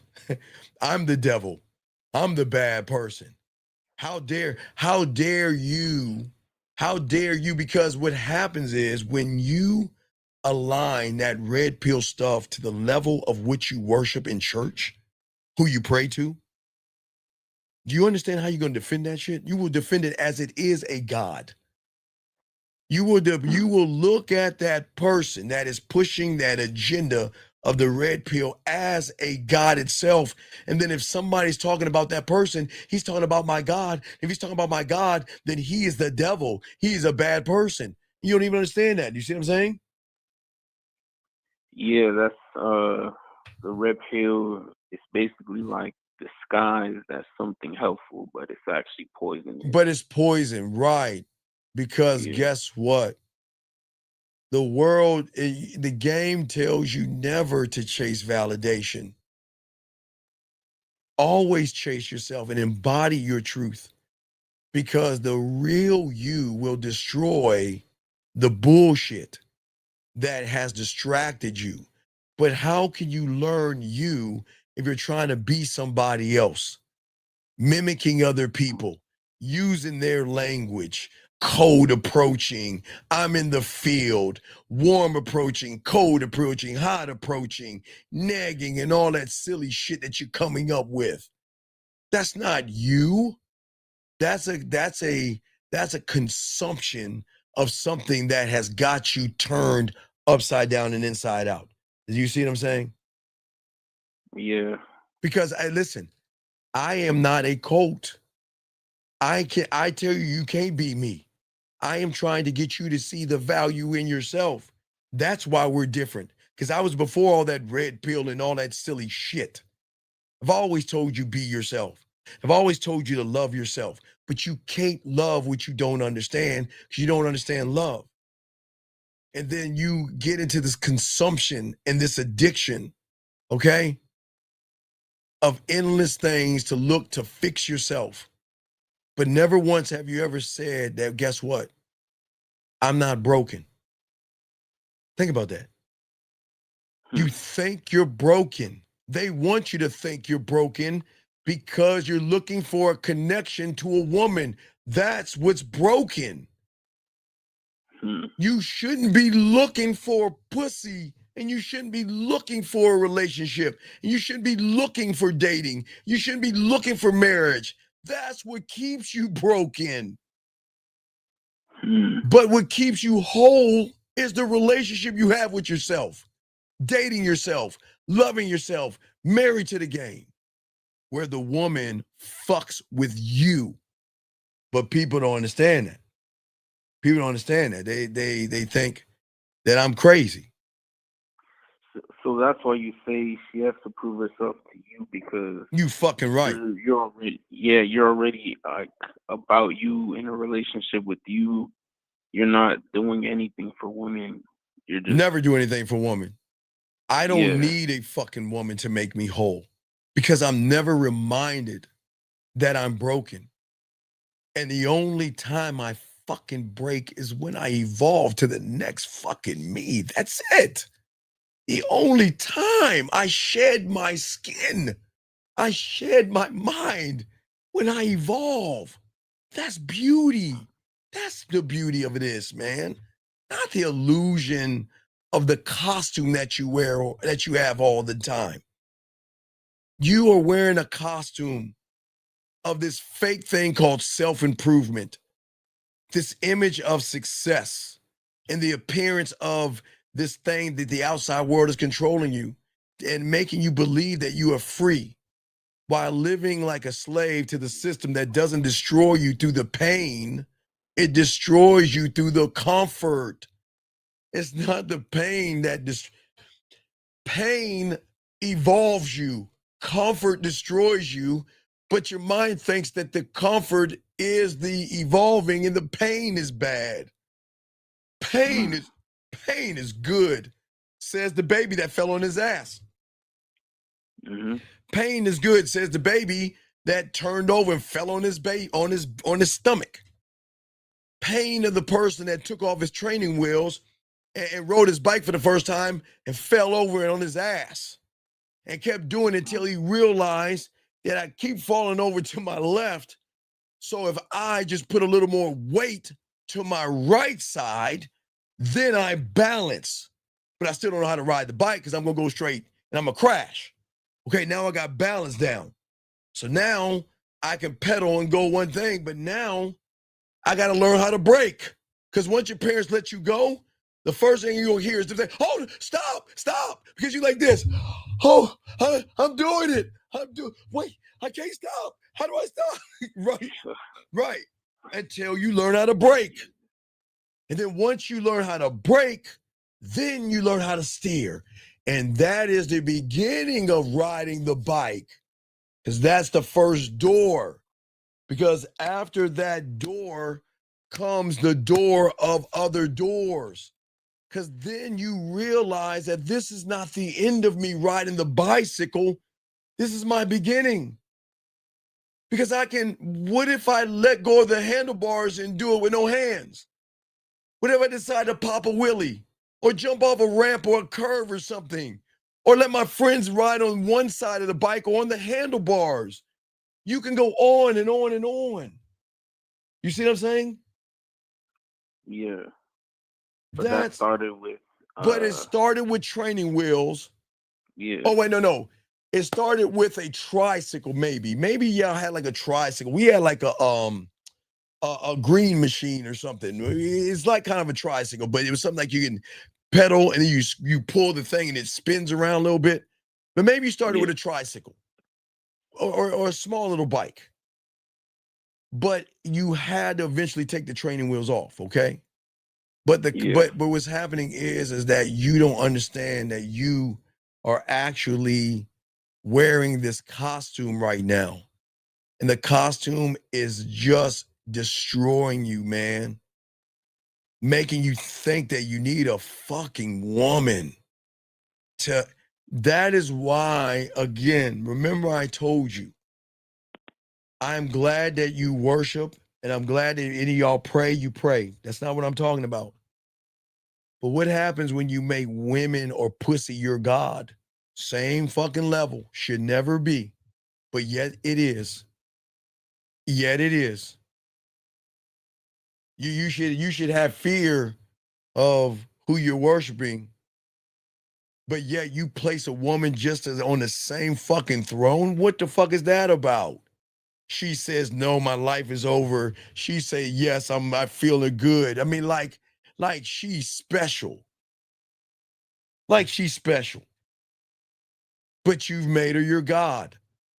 You made her this deity or this thing that is so special that you've got to worship her and worship her so much that you've got to roll fruit at her feet and take her to dinner and keep rolling fruit and kissing her ass. Because you are looking for her to validate you. Then you become a seeker instead of a creator. And the moment you become a seeker, you lose the ability to see everything you seek because you think it already exists inside of you. And that's the greatest deception, because you seek pussy. You seek the woman. Mm-hmm. And that's the greatest deception.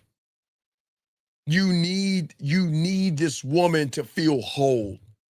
Oh my God, she broke up with me. How do I work things out? Oh my God, my ex left me. My world is over, because the woman that I pray to, the woman that I worship, the woman I put on this fucking throne and I bow to every goddamn day doesn't want to be in my life. You see what I'm saying? Wait, time out. See this right here? This is why you got to learn the game. Wait, sorry, Brian. Hey, you said, how do you deal with a woman that has your child? Well, you want to know how you do it? Franco, I think in the 5th grade, I think there was this thing called sex ed, and they told you motherfuckers, if you're gonna fuck, wrap up, because pre-cum can get them pregnant. So you decided to fuck a woman. You did, okay? Okay? And this is what I'm saying. Your problem is that, with all due respect, you didn't have any self-worth. So you fucked an ain't shit, bottom of the barrel, low-hanging fruit fucking woman that you made into something beautiful, busted a nut up in her, and now she doesn't want your fucking ass. And look at you. How can we accept her back? The fuck would you even want her back? Why would, this is what I'm saying, man. Why will you guys feel so low that you want to accept somebody that doesn't give a fuck about you, doesn't care at all about you? But because you worship her so much and she's your God and you got to pray, you got to worship her, you want her back because you feel incomplete. You see what I'm saying, caller? You see how incomplete he feels? He's so incomplete. He feels that a disrespectful, disruptive, ain't shit woman, he'd rather have her in his life than be by his fucking self. Isn't that fucking crazy? Shame on you. But it's okay. This is what we're talking about. This is what we're talking about. You see what I'm saying? You see what I'm saying? Yeah, that's chasing the validation of a woman. Right. And this is no disrespect to you and your child. I'm not talking about your child. I'm talking about you giving away your sperm to someone who doesn't deserve your sperm. She doesn't deserve it. But she is your creator. And that's the one. You need her so bad. She is your lungs and your fucking heart. Because guess what you goddamn gave her? Your lungs and your heart. The first moment you saw her, you couldn't fucking breathe. Here's my goddamn lungs. And then, because you wanted to fuck so bad and you put your emotions and your heart out, she took that shit, stomped on it, and spit on it, and look at you. I love her. I love her. I want her back. I'm in love with her. And I'm not, listen, gentlemen, I'm not tearing you down, all you guys out here, okay? If you guys love, I want you to love your mom, okay? All right? I want you to love your dog and your fucking mom, nobody else, and your children. But don't love a fucking woman. She is not worthy of your love. The only one you should love is the person you're praying to and the person you see in the mirror. You don't love a woman. So we all get it all fucked up. That's where Hallmark gets you, because love. There's love, Hallmark, Valentine's Day, all these made up fucking things. Love, Christmas, Black Friday, all based on fucking love to get you to pay for shit, knowing that every woman, like I'm telling you, because nobody else has told you this on the internet, every fucking woman that said they loved you, where the fuck are they at right now? Where's that love at? Where's that dedication? Where is that person that's going to be loyal to you? Oh no, she loved you, remember? She told you she loved you. She told you to be you and her till death do you part. She told you to be us versus the world. Where the fuck is she at right now? Where's she at right now? So much for love, huh, guys? See that shit? See, guys, this is why you got to fall in the fucking respect. But see, they don't want to teach you that shit in the world. See that saying, Colin? Any other questions? I continue. Any other questions? No, that's it. Thank you. All right, I respect you. All right, guys, lines open. Let's continue this game. Gentlemen, as I said before, gentlemen, soak this up, guys. Got a question, please put a Q. You know what I'm saying is, listen. You're not a fucking failure. But failure never told you that the person that feels the most for somebody is the one that is always going to be in the weakest fucking position. Because your mindset has been corrupted, all right? And you are disconnected. This is why you look for connection and things outside of yourself, because you feel like without those things, you're not whole. And that's why you are always going to mess up your life, because you're looking for something more than what you should be. You are more than this. And this is not being mean to women. I'm not saying anything mean to women. Let me grab this call. Area code 267. What's your name, sir? What's your question? How can I help you? Q33. What's going on? So I just had a realization. I just wanted to get some clarity. So I'm addicted, or my programming is for thought. Yes. And thought breeds hesitation. Yes. And desperation. And expectation. I'm sorry, what did you say? Hesitation, Yes. desperation, expectation. Yes. In that thought and hesitation, it will find a reason why I can't or shouldn't do something. Yes. Yes, but it finds a reason why it tells you, then you co-sign on it. So it keeps Right, you so busy thinking, and it keeps you busy chasing, because it knows that the more you chase outside of yourself, you're never going to chase the man within. And this is disguised as what I interpret as logic. Yes. Well, logic is what we want to use as what we call book smarts. So I don't want to look at logic that way. This is more of an effeminate feeling. This has nothing to do with logic. This is more you being emotional. Okay. Logic is okay. Logic was in place. Your parents did you good. I mean, all you guys. Logic was school. Logic is just paying your bills, man. That's it. Yeah. Going to school, learning how to read and write, and be able to pay your bills. That's it. That's the logic side. Yeah. But you're not supposed to be emotional. Okay. And this whole programming equals me learning to lose, which basically runs over. No, and not over. you learning to lose. You doing everything you can to lose, and to learn how to lose, and to master losing, to master it. Where you're mastering it so much, you think you're winning at it. And that's why you want to keep on doing it. You don't want to stop winning at losing, because in your mind, you say, I'd rather win at something, even if it means losing, because I can't win any other way. So I'd rather win at losing than lose at fucking winning. Right. Like for example, going up, fucking up the 1, 2, 3 and saying, hey, at least I went up. Well, yeah, because you didn't fuck it up. You just didn't game. I had to look again. This is why I keep trying to tell you guys. Y'all don't understand rehearsing. I am always rehearsing me all the fucking time. I don't understand how y'all guys take days off and not rehearse yourself in everything. Jesus Christ, it's crazy. So I went out last night. Yes. And I'm not sure if this is me patting myself on the back, but I do feel proud of it today. I'm about to tell you what happened. I go up. Fail. I say, excuse me. Fail. Okay. Why do you think you failed? Because I'm proud. Right. And my programming is to lose. Right. So I can't trust it. Game it out. Game it out.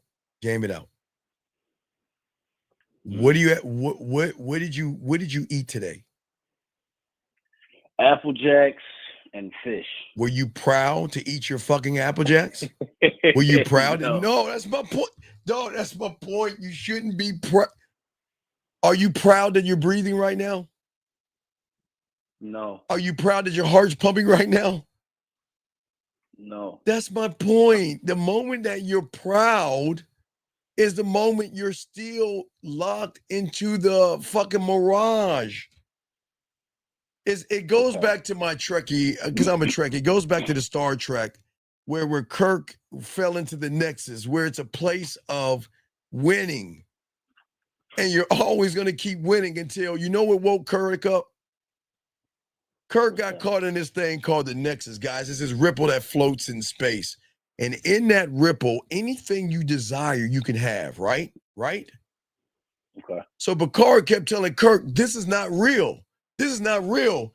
And Kirk said, no, it is real. I got the perfect woman, the perfect eggs, got the perfect life. You know what? I'm going to take my horse and I'm going to gallop my ass. And guess what Kirk did? Kirk was galloping and he jumped over this little gully or something, right? Little, he jumped over, right? And then he galloped and he turned around and he's like, wait a second. And he went, yeah. He ran back the other way and went over it again. And I think he did it one more time. And Picard said, what the fuck are you doing? He said, hold up. He said, all my life, I've been trying to jump over that fucking gully and I've never succeeded. And yet I did it 3 times and I did it right. Oh shit, that was his awakening moment. He realized that he was not in the right place and he realized he had to get the fuck going because he had to see it for himself. No matter if Picard, no matter what I can't just tell you. This is why I keep telling you, don't believe me. I am not here to be the guy you believe in. I'm the guy to teach you to believe in yourself, but you can't believe me. You can't, you got to see it for yourself. But there's got to be that moment of something that you do to see that what I'm saying. For Picard, he recognized it when he had Christmas with his kids. He started looking at himself in a fucking, I guess, an ornament or something. He went, whoa, wait a second. This isn't real. I don't have a family and shit. Because that's what he always wanted. And what the Nexus game was a family. So then they started looking for Kirk, tried to tell Kirk it wasn't real. Kirk didn't believe him, but Kirk had to see it for himself. And that's what I'm saying. You got to see the operating system, but you can't see it being blinded by book smarts. You've got to see it by being the student. You cannot see what you can't see, and you cannot force yourself to see something different because you have trained yourself to believe that that voice is actually yours and everything you're doing is actually you are doing it.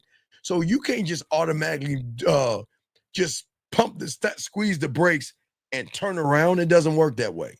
Does that make sense? It does. It does.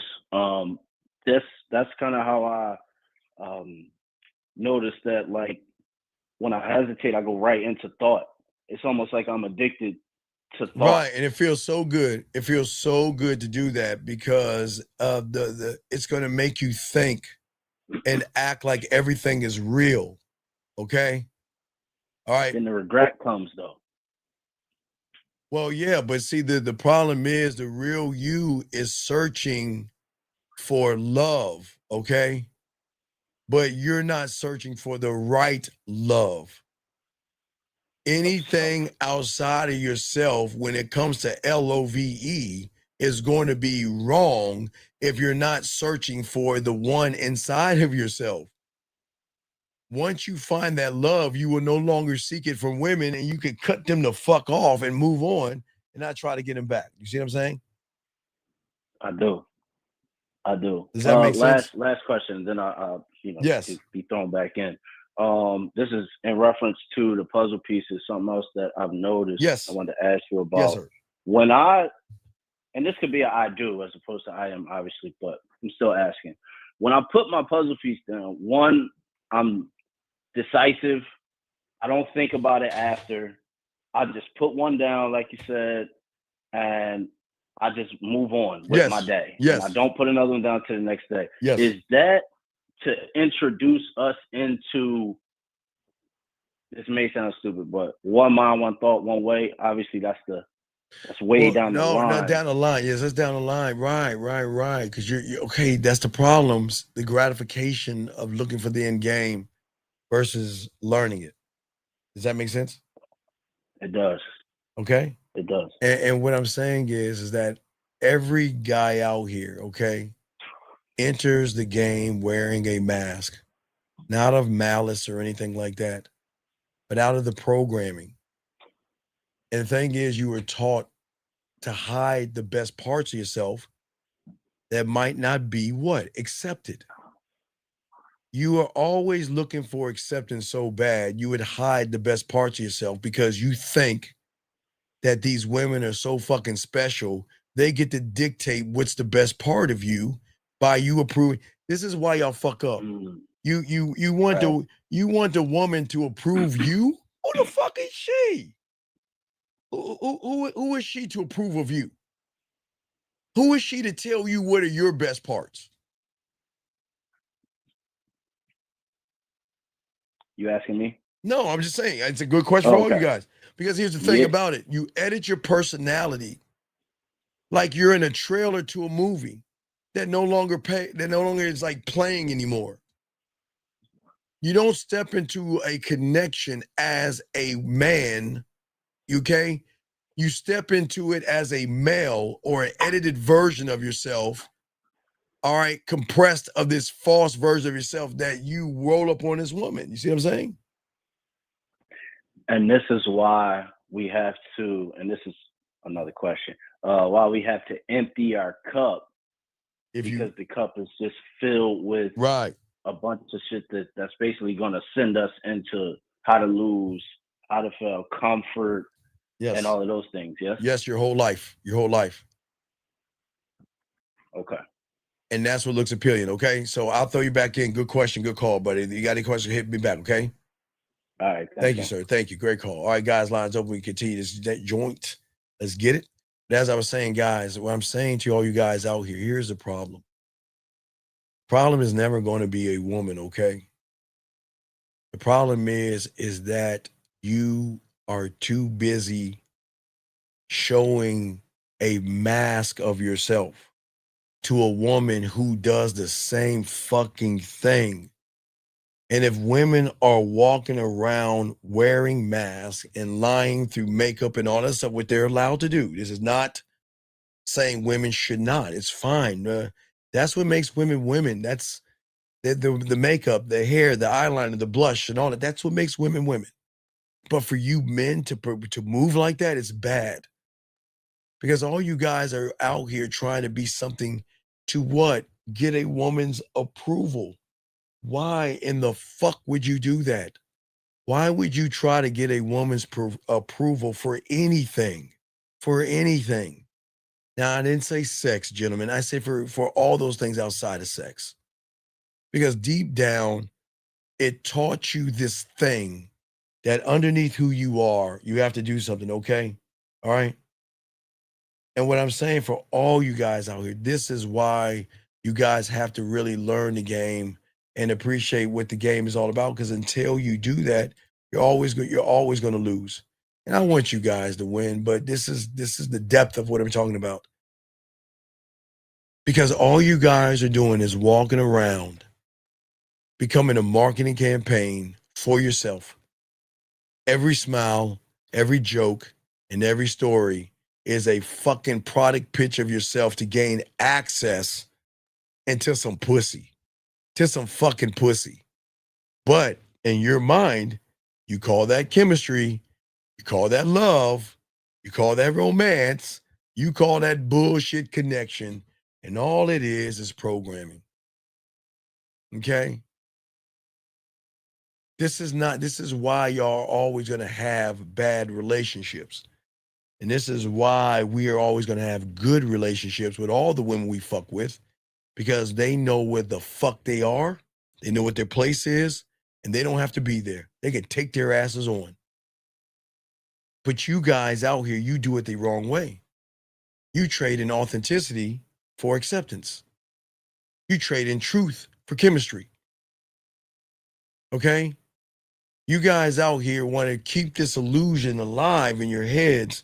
And this is why y'all are always all brokenhearted when a woman breaks up with you or moves on. This is why y'all are feeling some way. Because you fall in for the projection here and not the woman. You fall for the code and not the person that wrote the code, gentlemen. You invest in her body, but you never take time to look at what you're worshiping on the front end. And that's what I'm saying to all you guys out here, okay?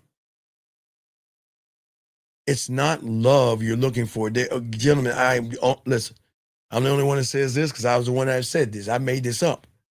A woman should love you because you love yourself, because your leadership. Women have never been in fucking love with someone that doesn't love himself. That's what I'm talking about. That's the illusion of love.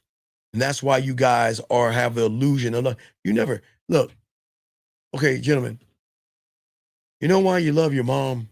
Because you know, not to say you sleep with your mom. I'm not talking about that. I'm saying you love your mom. You'll never do your mom wrong.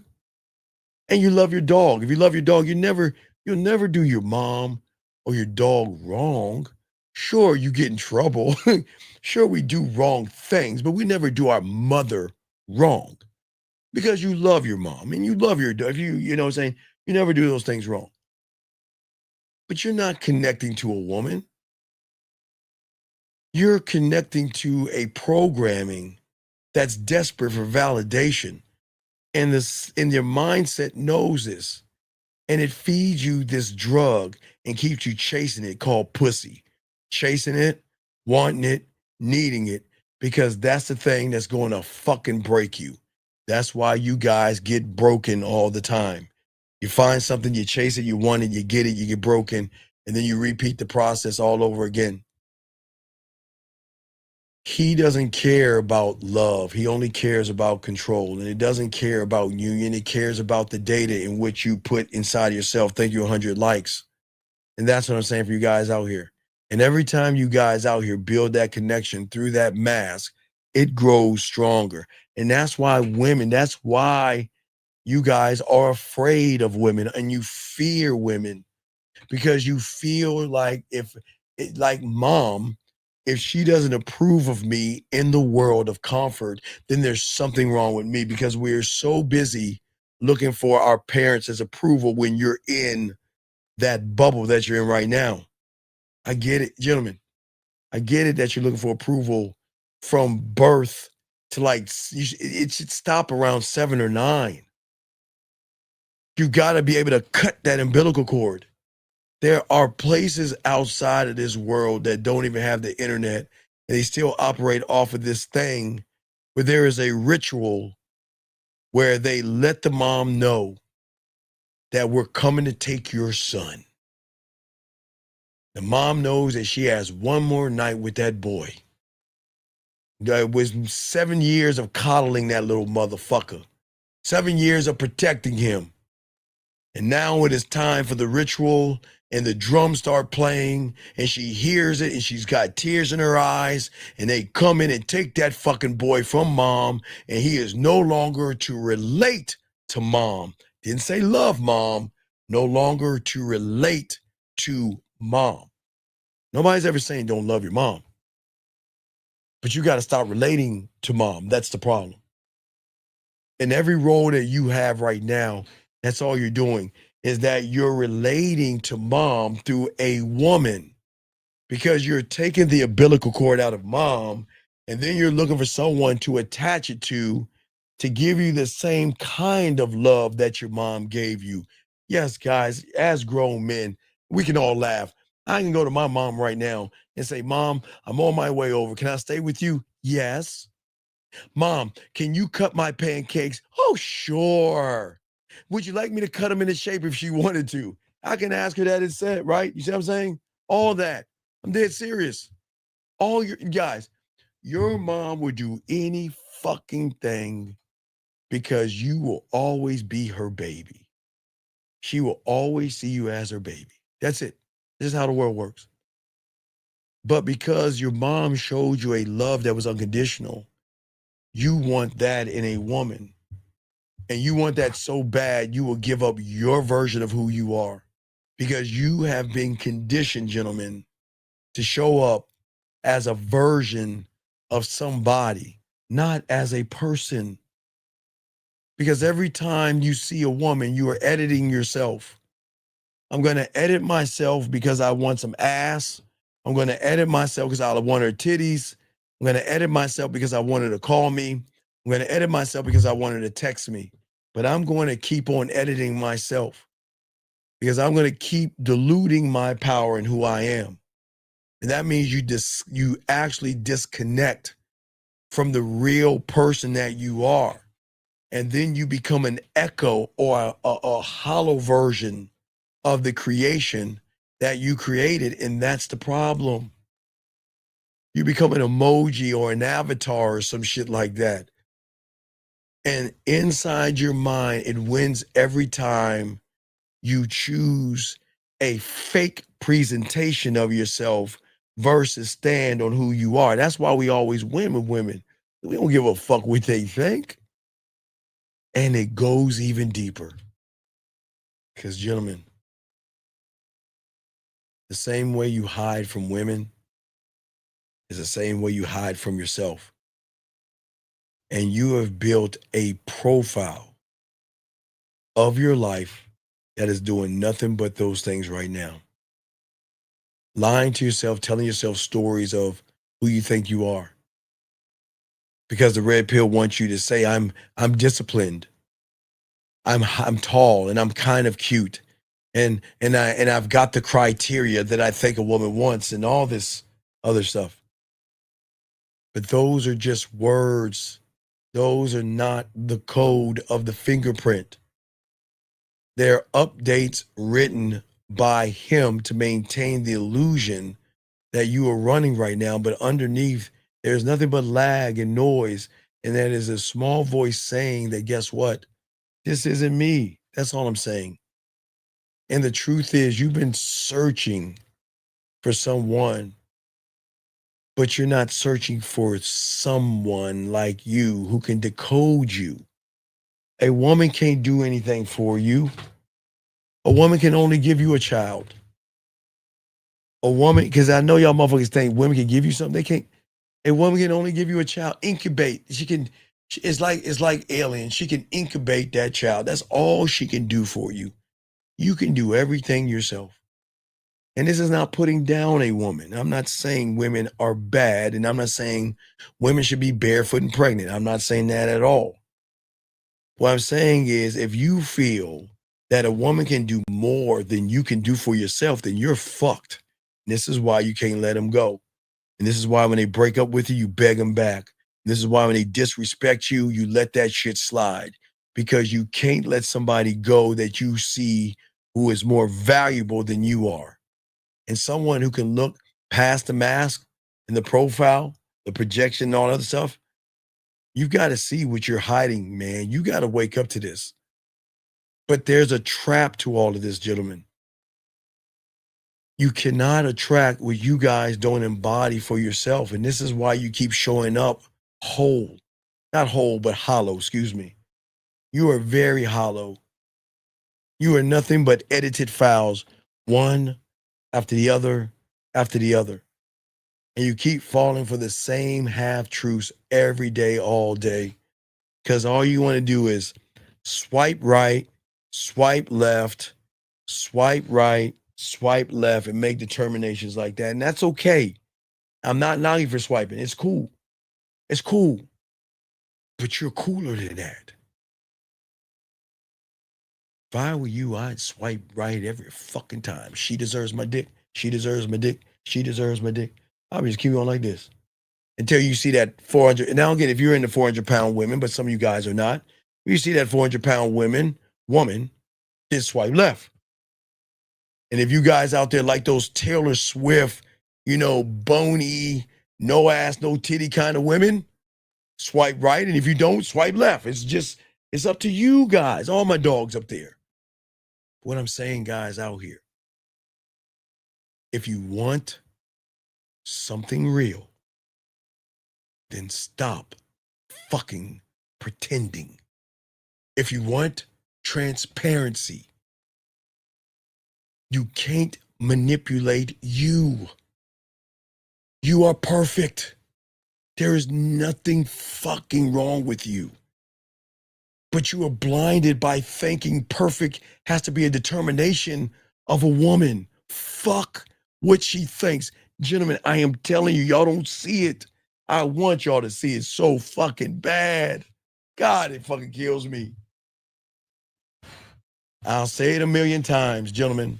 Fuck her logic. Who gives a fuck what she wants? Stop falling into the okie doke. Stop falling into her bullshit. And you stop fucking falling into the bullshit of you placing a judgment on her.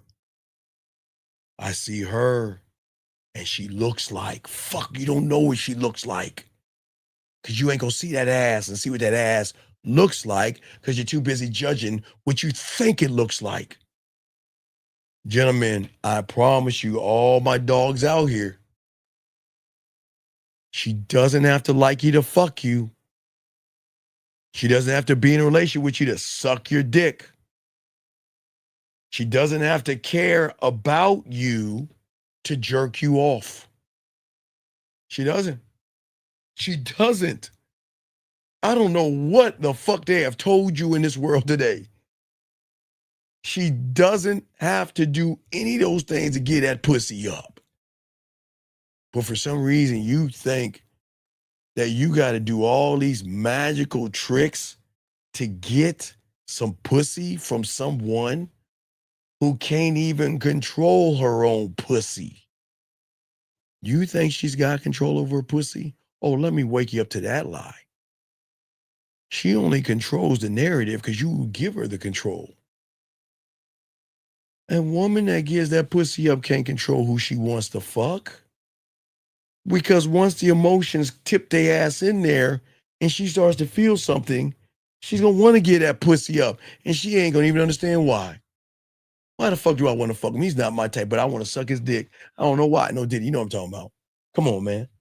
I'm keeping it a buck. Women don't want you to know this shit.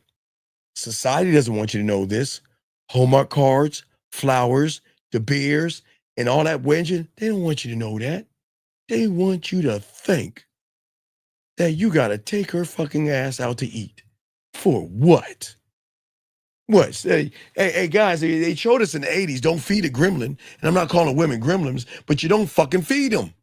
Hey, look, if you're going to feed them, if you can't feed them in your dick or your balls, feed them, feed them you. Don't feed her any fucking food. Food is not compatibility. Food is not compatible. And guys, I'm going to tell you, if she's fucking with you, she doesn't give a fuck where y'all going, what y'all do. So when you guys learn the game and step into who you are, that connection, okay? You're not meeting a woman, gentlemen. This is the beautiful thing about the game. And this is why they fuck with us when they don't want to fuck with us. Like Zach said, this is why they share us when they feel from their logic. It's bad. I don't want to share, man. Let me tell y'all why, man. Hey, appreciate your land. Thank you, sir. Let me tell y'all this game right here. Soak this game up. when a man meets a woman, a nothing or a nobody, okay, when a man meets a nothing and a nobody that has all the shapes of a woman, ass and titties, he knows something that y'all don't know, and y'all gonna learn today. All he's doing is meeting another reality or another system running on her own version of the same fucked up ass deception that she has. And why she eats all that chocolate cake and that fucking cookie dough ice cream, and why she cries herself to sleep, and why the makeup isn't enough, the eyeliner, the blush, the mascara, the wigs, the push-up bras, and all that bullshit that she cakes on her body to a real man. The deception. We know she's chasing a ghost called happiness. And this is why, man, when a woman tells us, because they're going to tell us, Steve, you make me so happy. How many times y'all heard a woman say that shit? Oh, your name. You make me so happy. See, you motherfuckers say, oh, well, thank you. You make me happy too. Fuck you. No. This is where correction is. Baby, sit down. Let me tell you something. I don't ever want you to say that word again. Because, baby, I don't make you happy. And if you feel like I'm making you happy, let me let you know. I am not the source of your happiness. I don't make you happy. There is nobody out in this world that can make a woman happy. They don't understand. See, that's why they're naive. Because they're always going to chase the ghost of happiness. It's women. My job, and I will say this, gentlemen, my job is not to make a motherfucking woman happy. My job is to make her feel special, to show her why she should get on this dick. But the reason why she is happy with me is because she's happy I didn't try to manipulate her. She's happy that I didn't try to deceive her. She's happy that I was honest with her. That's why she's happy with me. But I have to correct her, and sometimes that makes her feel down because she feels like I'm her source of happiness. But I'm not. I can't make you.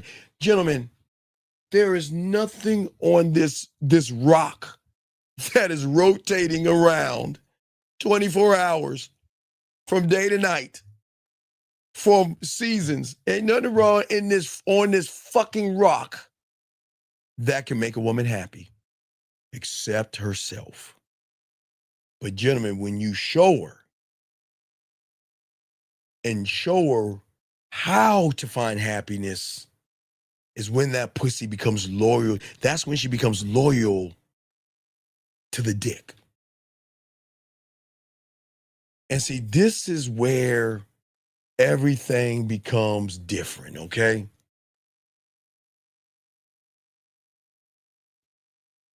Most of you guys do the wrong thing. You mistake performance for progress.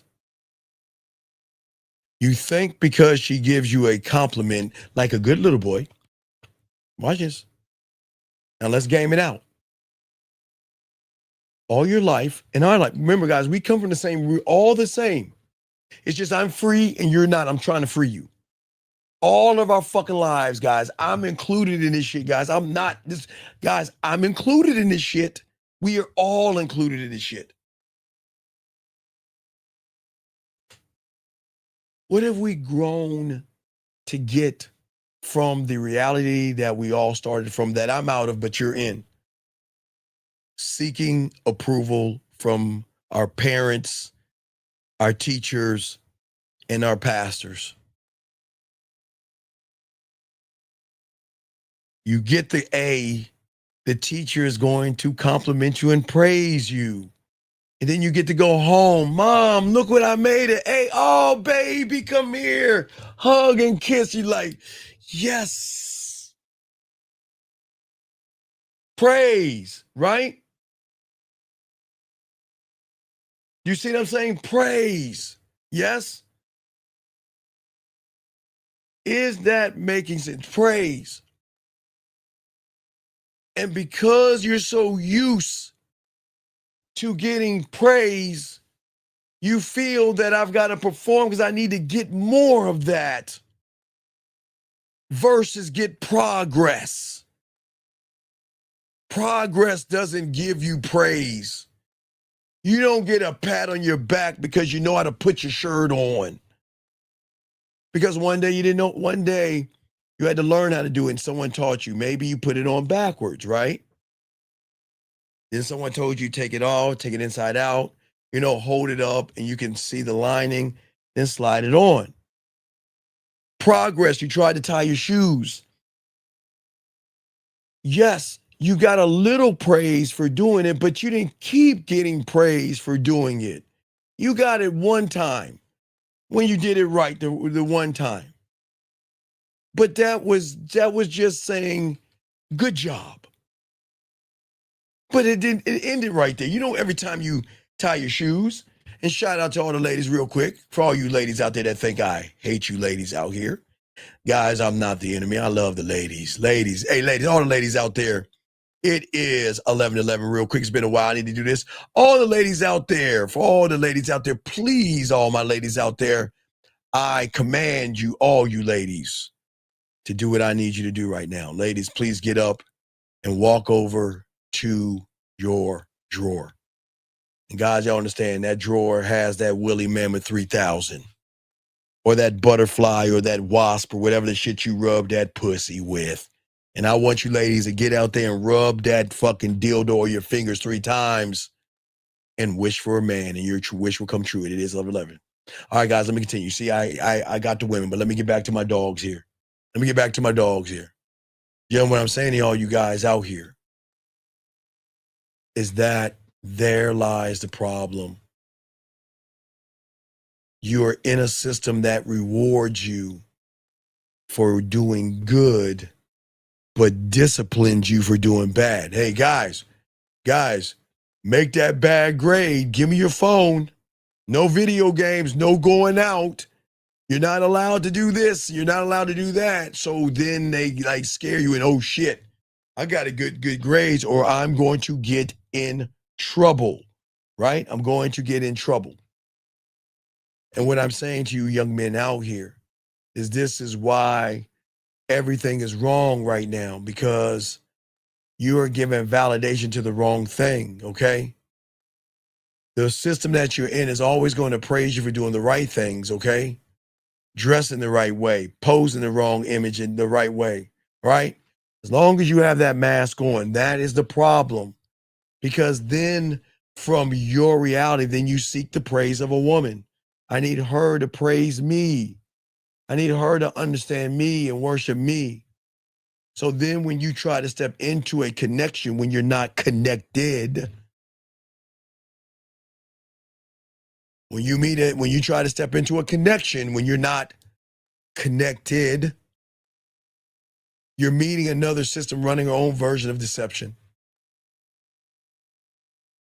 And guess what? This is where the lies come in. Guys, I tell you the lies. I used to do this in the 2nd and 3rd grade.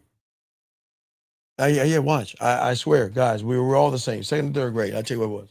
Okay, so 2nd and 3rd grade, I late at night, we had phones attached to our wall. So I had to stretch the phone into the kitchen, into the bedroom to talk on the phone late at night to a girl, right? And this is how we talk. Hey, well, what are you looking for? Well, I'm looking for someone too. What do you like? I like that too. Okay, don't hang up. No, yo, you gotta go? Hello, you gotta go? Oh, no, you hang up first. No, I'm gonna hang up. No, you hang up. No, you hang up. Okay, we'll hang up on the count of 3. 1, 2, 3. Hello, are you still there? Look, my mom's coming. I gotta go. Hold on. Wait a second.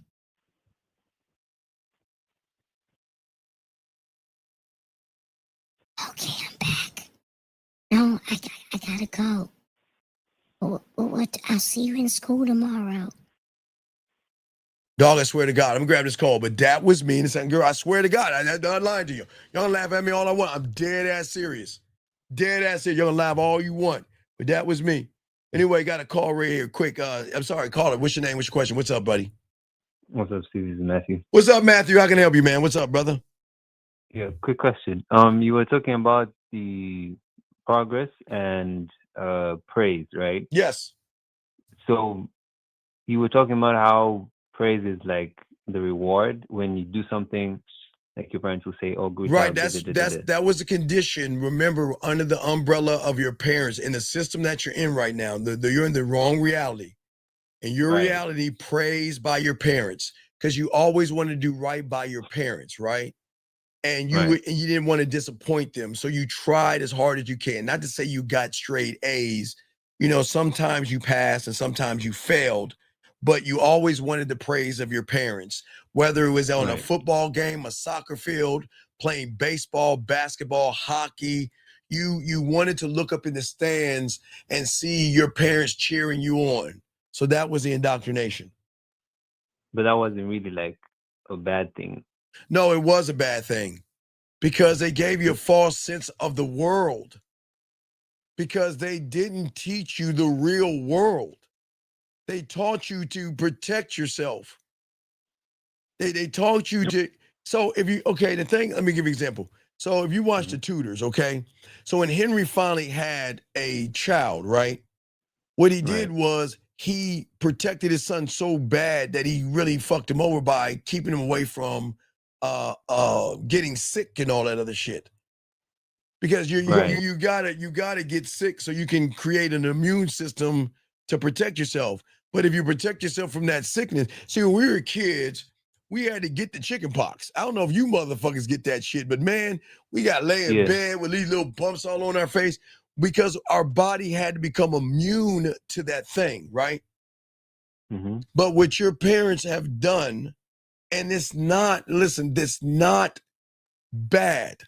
You want to protect your children, but sometimes in the protection of your children, it goes a little too far, because some parents are helicopter parents and telling your daughters, hey, you can't go out with that boy and all that other shit. And they should do that. I'm not saying parents shouldn't, but in protecting the children, what are you teaching them about the world outside? That the world is a beautiful place of rainbows and happiness. And listen, all problems will be solved in a 30-minute episode, right? Right. The good guys are always going to win in the movies, right? Every movie I watch, there might be a bad guy in there, but the good guys are always going to win sometimes in the end. More than likely, they're going to win, right? Mm-hmm. And then you step out onto the real world. The world of hateful people, racist people, mean people. And some people can't handle that. Cutthroat at the job. They'll smile in your face and stab you in the back, and it's just, oh my God. Yeah. Right. All that, man. And yes. What's up? So what would then progress be? Like, what's an example of progress then? Progress should never be built on a dependency to anything. Your progress, because you want pussy, is that if she likes me, I'm doing something right. If she's friends with me, I'm doing something right. If she calls me or texts me or anything, I'm doing something right. But I'm still not fucking. But I feel like I'm doing something right. But then here comes, but then comes this guy that's doing none of these things and she's sucking his dick. What the fuck is going on here? It doesn't make sense. Because the world told me, and Hallmark told me, Lifetime and We Channel told me that I've got to be this perfect thing, because that's what they do on TV. If I'm perfect, I win in the end. I'm supposed to win the woman at the end of the day. Why the fuck am I not winning? Why is she telling me I'm nice? Why does she want to be my friend? Why does she just want to hang out with me? But that guy over there is doing the total opposite, and she's sucking his dick and fucking him. What gives? Right. But even in what's the name of this movie? Apocalypto. You said that the guy who was like the bad guy was Yes. the good guy. Yes, the bad guy was the good guy. Because the bad guy was only doing and serving his king. He was told to go get sacrifices so they can live, because in their world, if there was no sacrifice, they would probably die or some shit. Right. So he was doing only what he was taught to do and save his people. It's like Tron. If you watch the new Tron, it's the same thing. It's like the program is, I've got to go. Okay, there is going to be, the eclipse is coming, so we've got to sacrifice. So you got to go out there and get some people that we can bring up and sacrifice to please our gods, because that's what they thought, right? Mm-hmm. So he didn't do anything wrong. He was only doing what he was taught to do. But isn't that what the But then those motherfuckers killed his kid. So he's like, you killed you killed. Now he was wrong. Okay, listen. They discarded the sacrifices afterwards. That was some rough shit, but that's the world. But even in discarding that, it was a rite of passage. That's why he told his son to go ahead and try to get that last kill. Then once his son died, he's like, oh no, I gotta wipe that motherfucker out. Right. But he didn't do anything wrong. Sometimes the bad guys are the good guys, because the bad guys are willing to do what good guys aren't willing to do. But TV doesn't want you to see that, because TV doesn't want you to think doing bad is good. Not in your reality. That goes against the grain. So, okay, another question I have is, so progress would come, because you said that progress isn't dependent on anything. But is progress then like coming from you? Like, no, as a man progresses, but you don't have progress because you're blinded. Right. But I'm like trying to like hold on to something, and I see what you're trying to say. Right. So Right. Like with tying the shoelaces, right? Like. Right, but when you see a woman and y'all get in a relationship and things don't go wrong to somebody, okay? The moment a woman stops texting you, the moment she stops talking to you, right? The moment she starts dating, you fucking panic, because you have been conditioned to believe that if you show your real self, you're gonna lose the connection. So you're gonna keep feeding in to the false bullshit. The performance, not the progress. Right. Any other questions? No, that's it. Thanks, Steve. All right, go ahead and hang up the phone. I'll continue. Thank you. I appreciate that. Anyway, as I was saying, guys, in every interaction, guys, the problem is that you should never have to negotiate who you are.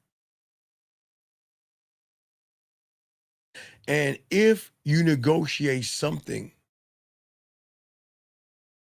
you should always have that negotiation with yourself, not the woman. You should be authentic to the woman.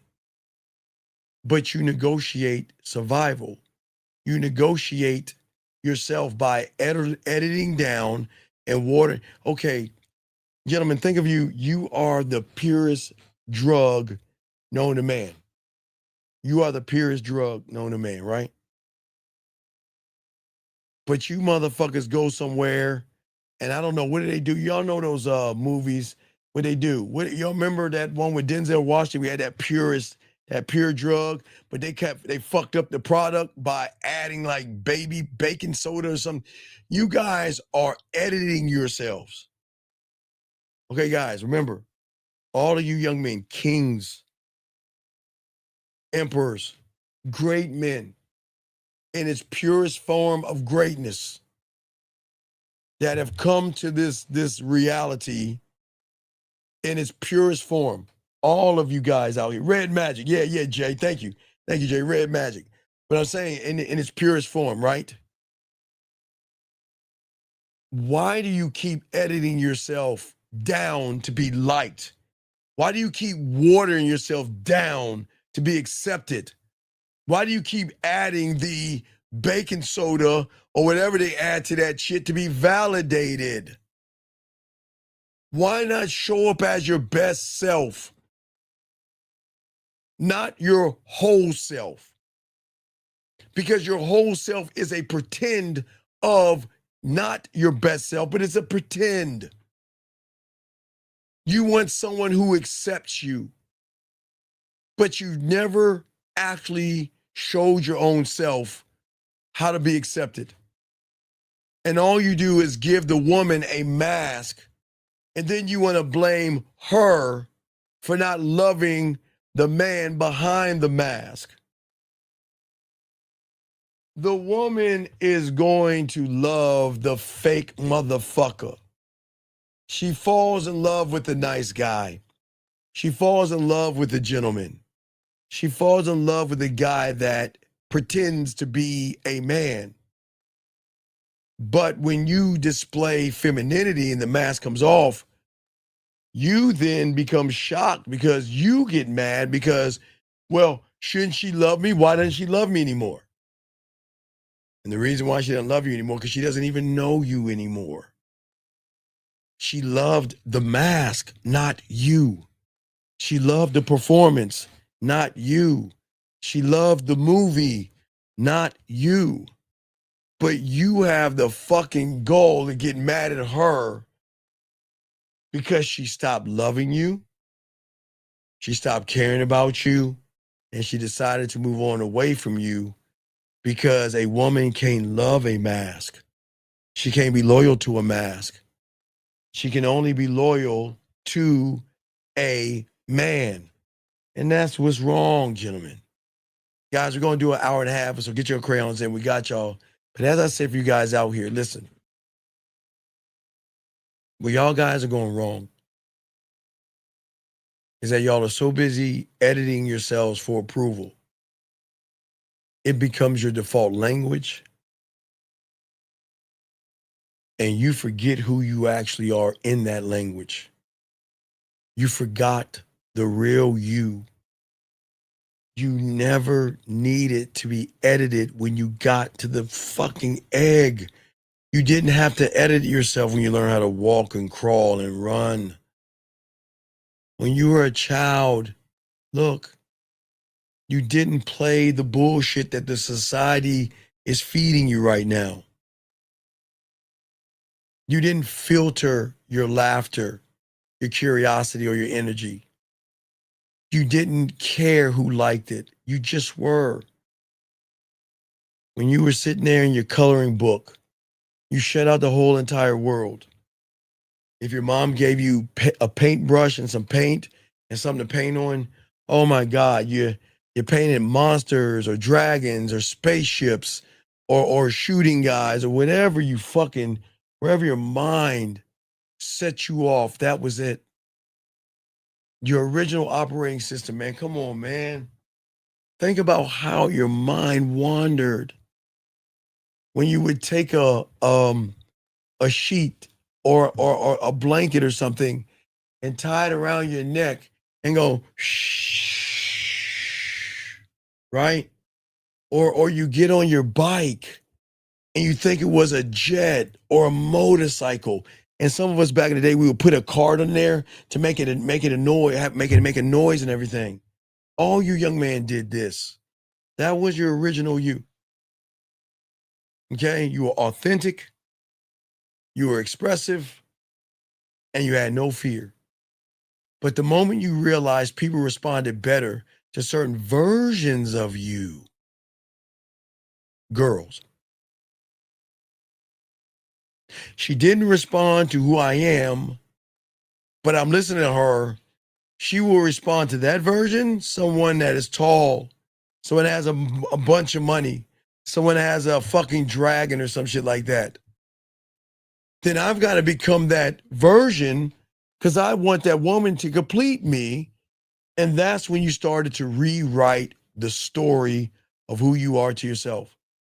And that is why you said, look, this is the part of me that's going to get her approval by creating what I want her to be.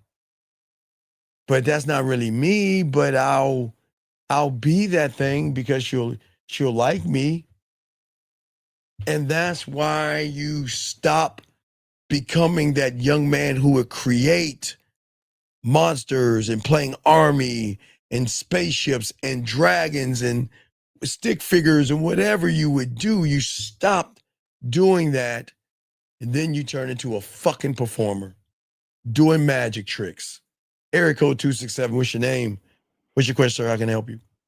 Hey, Steve, this is Cosette. So my question is, because I'm listening right now to what you're saying about how guys tend to edit themselves and they start to change their language to fit in. So what I'm trying to understand is, how does one, or more so me speaking about myself, like how does one start to subconsciously change their language and edit themselves without even being aware of it?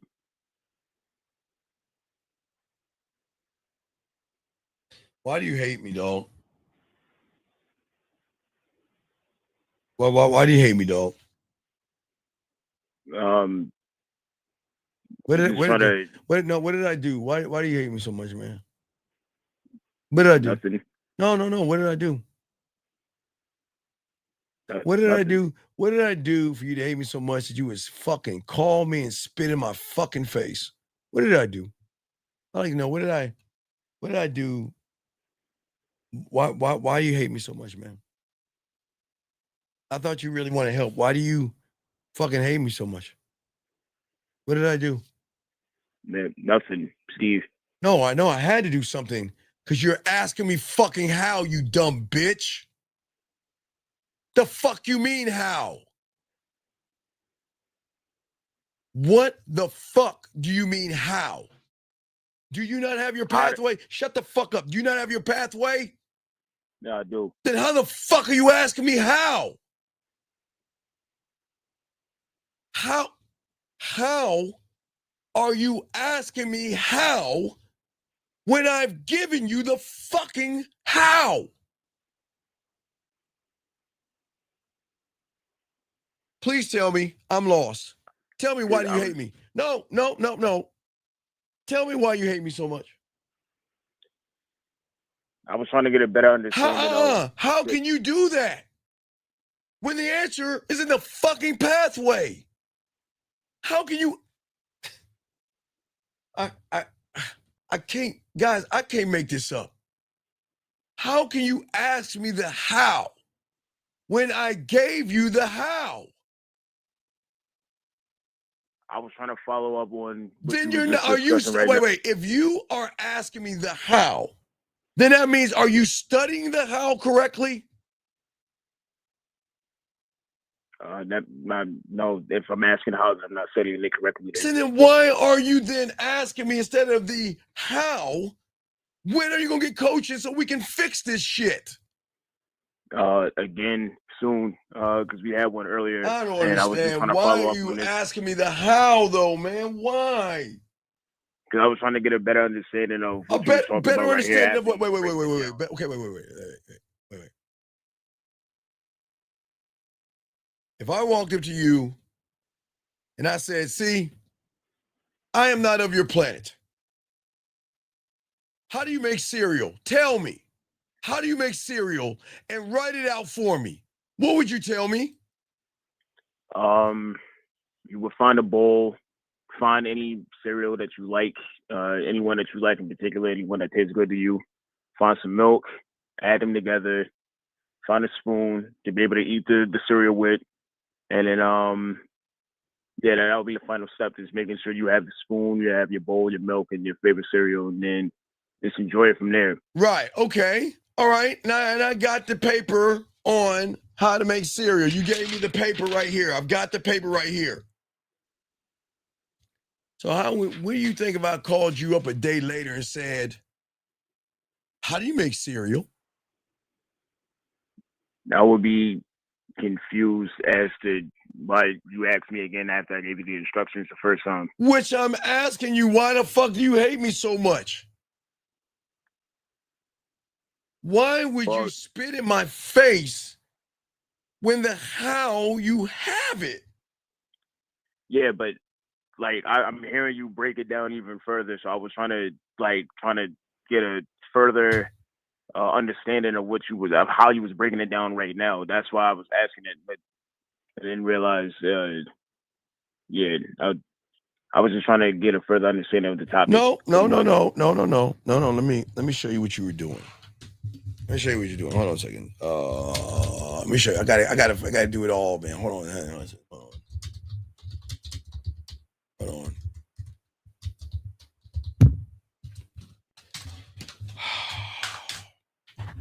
Are you ready for this? Mm-hmm.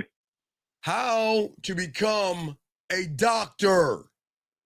First, you've got to graduate high school. Then you have to go to college. So right there, you can add up right there. We're at 16 years. And you have to complete a bachelor's degree. And then you have to prepare and take the MCAT, which is you have to pass the medical college admissions test. And then you have to apply for medical school. And then once you complete medical school, you have to then do what? You have to earn a doctor of medicine or a doctor of some type of medicine degree, which typically involves 4 years of coursework, clinical shit, and research. Then you have to pass the USMLE. And then you have to complete your residency. And then you have to obtain a board certificate. You have to be board certified. And then you have to apply for a medical license to become a doctor. Do you understand that? Yeah. But you're calling me and you want me to give you one word or one sentence how to be a fucking doctor. And you don't think you're spitting in my face? Well, now I realize I am, but I was, like I said, I was just trying to. No, I just laid out how to become a doctor. And then you had a nerve to call me and say, Steve, how do I become a doctor? Give me one sentence or one word that can show me how I can be a fucking doctor in a day. And that says, why do you hate me so much, dog? I don't get it. I don't understand, man.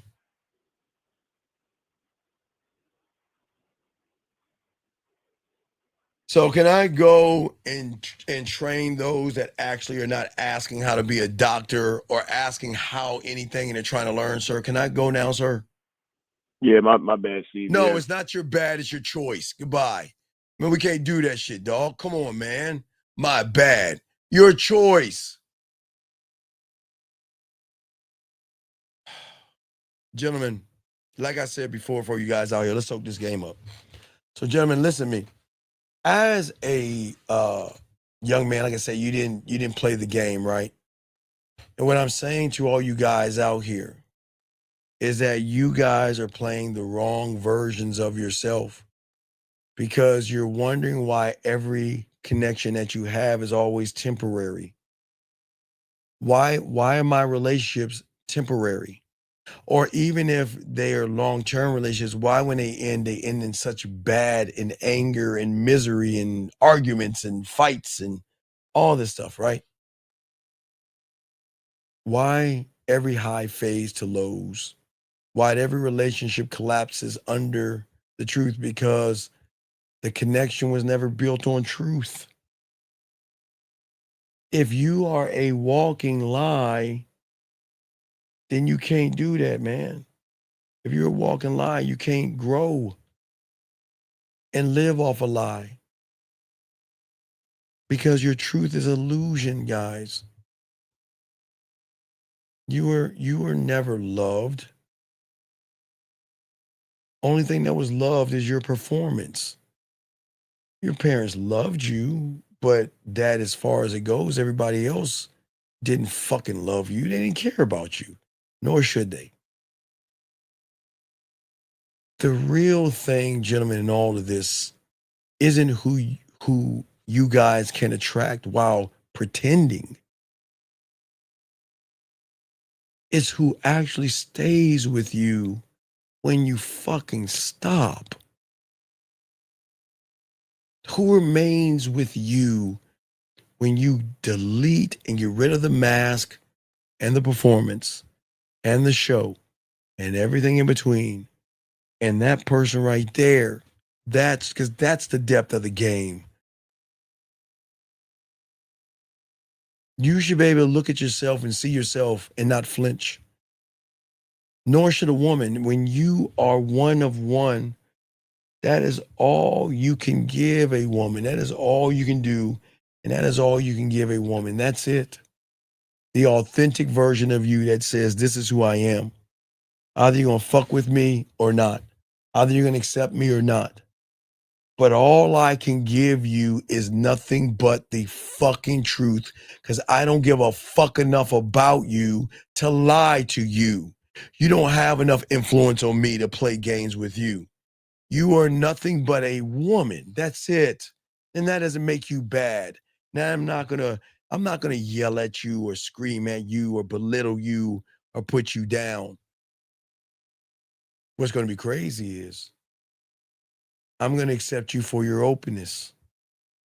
When you share parts of yourself with me that you don't share with nobody else, when you express yourself to me like no one else, I will reward you. When you tell me your deepest fears and your greatest fantasies, whatever it is, I will show you why I want to be around you, because I want to show you that you can be that person just with me. You can't be that with anybody else but me. But the moment you guys stop editing yourself, you no longer attract edited fucking women. All these goddamn women, the 98% of these women that they think their pussy is special should think their pussy is special. And that is why I tell you they are wild ass animals in this Serengeti. No disrespect. They're wild as fuck. Because they think they don't have to do a motherfucking thing but show up and receive all the benefits of a woman that does nothing at all. Get around a real man and the illusion collapses. The game stops. And this is why they are loyal to the dick. Because then guess what you do? Every woman that you see when you have the game, they're like, okay, guys, just like how you guys are sleeping, there's a part of her that's sleeping that she doesn't know about. Because she's deep undercover as well, because she thinks the illusion that she lives is the makeup, the eyeliner, the brush, the mascara, the Botox, the push-up bras, the skin, the what is it, the plastic surgery, the BBLs, the titty jobs and all that other stuff. It's nothing but an illusion. It's an illusion. It's an illusion. And that's it, an illusion. And when she recognizes real, she has no choice but to be real, or there's the fucking door. That means the illusion of her titties, she can have that fake titties. I mean, y'all are into fake titties. I think y'all can have that shit, but I'm not a titty guy, so I'm not into that shit. But y'all are good. Y'all are good. But what I'm saying is that you stop seeking shit. You start desiring yourself, but not the fantasy. Same with her. But women are not in alignment. They're not. Low self-esteem over there, low self over there, low self-image over there. Now, when it comes together is when she finds the perfect dress, the perfect shoes, the perfect makeup, the perfect pair of pants, or whatever that makes her ass fatter, or it makes her ass look rounder, or the perfect bra that makes her titties pop, or whatever. But take that off, she's out of alignment. Which means that all day, every day, marketers and advertisers are selling her alignment, Botox, alignment, hair, shampoo to get rid of what? Conditioner, Head and Shoulders to get rid of her dandruff and give her long, silky bullshit hair. Alignment to cover her crow's feet. Olive Olay to rub your skin with this makeup so it can cover up the blemishes. Alignment. So gentlemen, please understand, this doesn't make women terrible people. It just makes them ignorant to what the fuck is going on. And that is why they give the pussy up faster to us. Because we pulled him the fuck out of that alignment and we forced him to step the fuck up. Or go the fuck away. The end. Gentlemen, she is an unedited version. She doesn't know this. But the thing is, I'm not trying to break her down. I'm not trying to do nothing but open her eyes and let her expose herself to realizing that, guys, you know what I enjoy the most. This is what I enjoy the most. And girls have game. Okay. I not to be mean, I love it when they're sick. Because gentlemen, when she's sick, cramping, she has a cold, stomach hurts, cramping. That is the most important and crucial moment that you guys are always fucking off. Because it is in that moment that she is too sick to put makeup on. She's too sick to play the role that she's so used to playing. She's too sick to do anything but lay in the fucking bed and be like, oh, God, I feel like shit. Hair is all over the fucking place. No makeup on and all that other shit. It is at that moment, guys, that's where you fucking shift everything. Because in her world, in her eyes and everything in between, she's like, the world doesn't want to see me like this. I feel like shit. Oh, God, I look a mess. Oh, I'm just going to lay in the bed and just, right? You want to know what makes a woman beautiful? Is when you can accept her in her darkest moment, in her darkest time, where she assumes that I got to have makeup on. I gotta perform this fake me and I gotta look perfect for him. No. When a man sees a woman and she's sick, he assures her that he appreciates these moments because that is perfect to a man. And when a woman sees that, oh my God, her world flips upside down. She starts to see you with a whole new set of eyes. She starts to realize, oh my God, I don't have to play this role or anything. And this person accepts me for me. He accepts me. I don't have makeup on.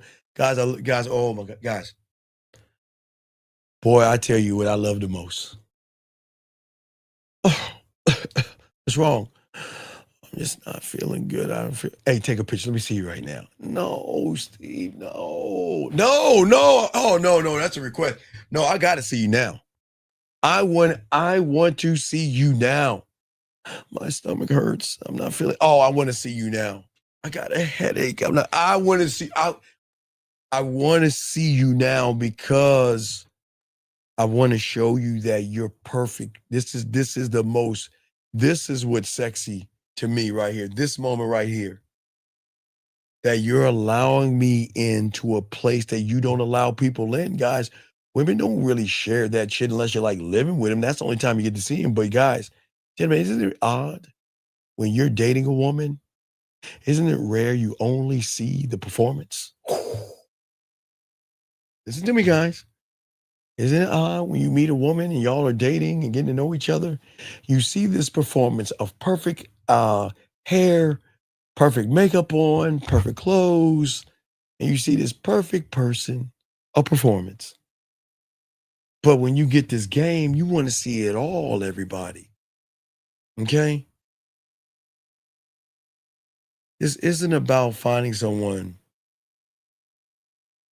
because you guys are wearing masks too. But what I'm saying is that I don't want to find a woman that believes in the mask. I've got to show a woman that if she's fucking with me, she can't wear a mask, which changes the reality, which bends the algorithm, because she can't understand why. Because she doesn't understand someone who accepts her for who she is beyond the makeup, the eyeliner, the blush, the mascara, the olive olay, the Botox, the plastic, the medis, the petties, all the shit that she does. That's what I'm saying. That's because you take that and add it to free will. Oh, she's loyal to the dick at that point. Because the emotion then starts to say, oh shit. He ain't my type, but damn, there's something sexy and hot about this motherfucker.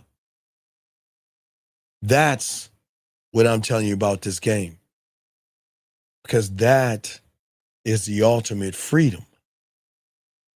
When you stop looking at someone to complete you and start realizing that I was never incomplete.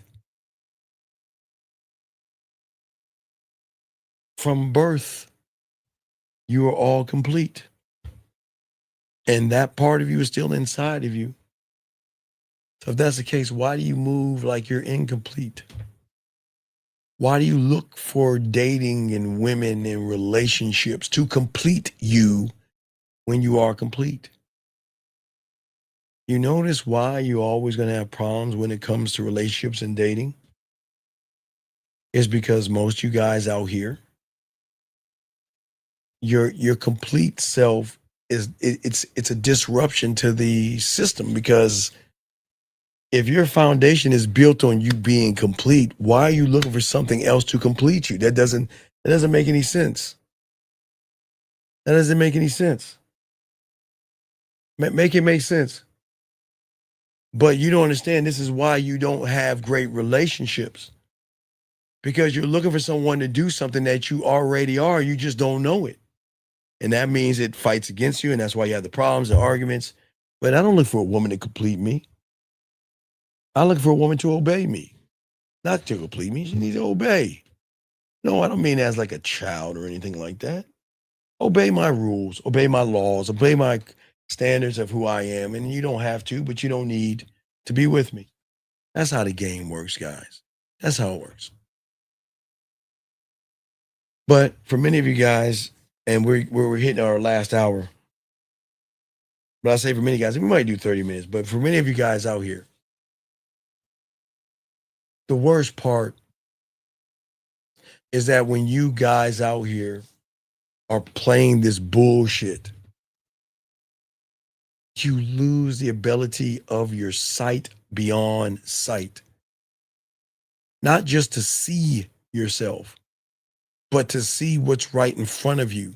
You're blinded by the reflection of your own illusion because you have been so fucking busy searching for your person, which is fucking mythical shit. You're better finding a fucking elf or a goddamn unicorn before you find your person, but that's going to go over your head because it's hard to accept somebody telling you you've been doing it wrong all this time. It is fucking hard for that one, dog. Ooh, man, it's hard to accept that all this time I've been fucking up trying to find my person.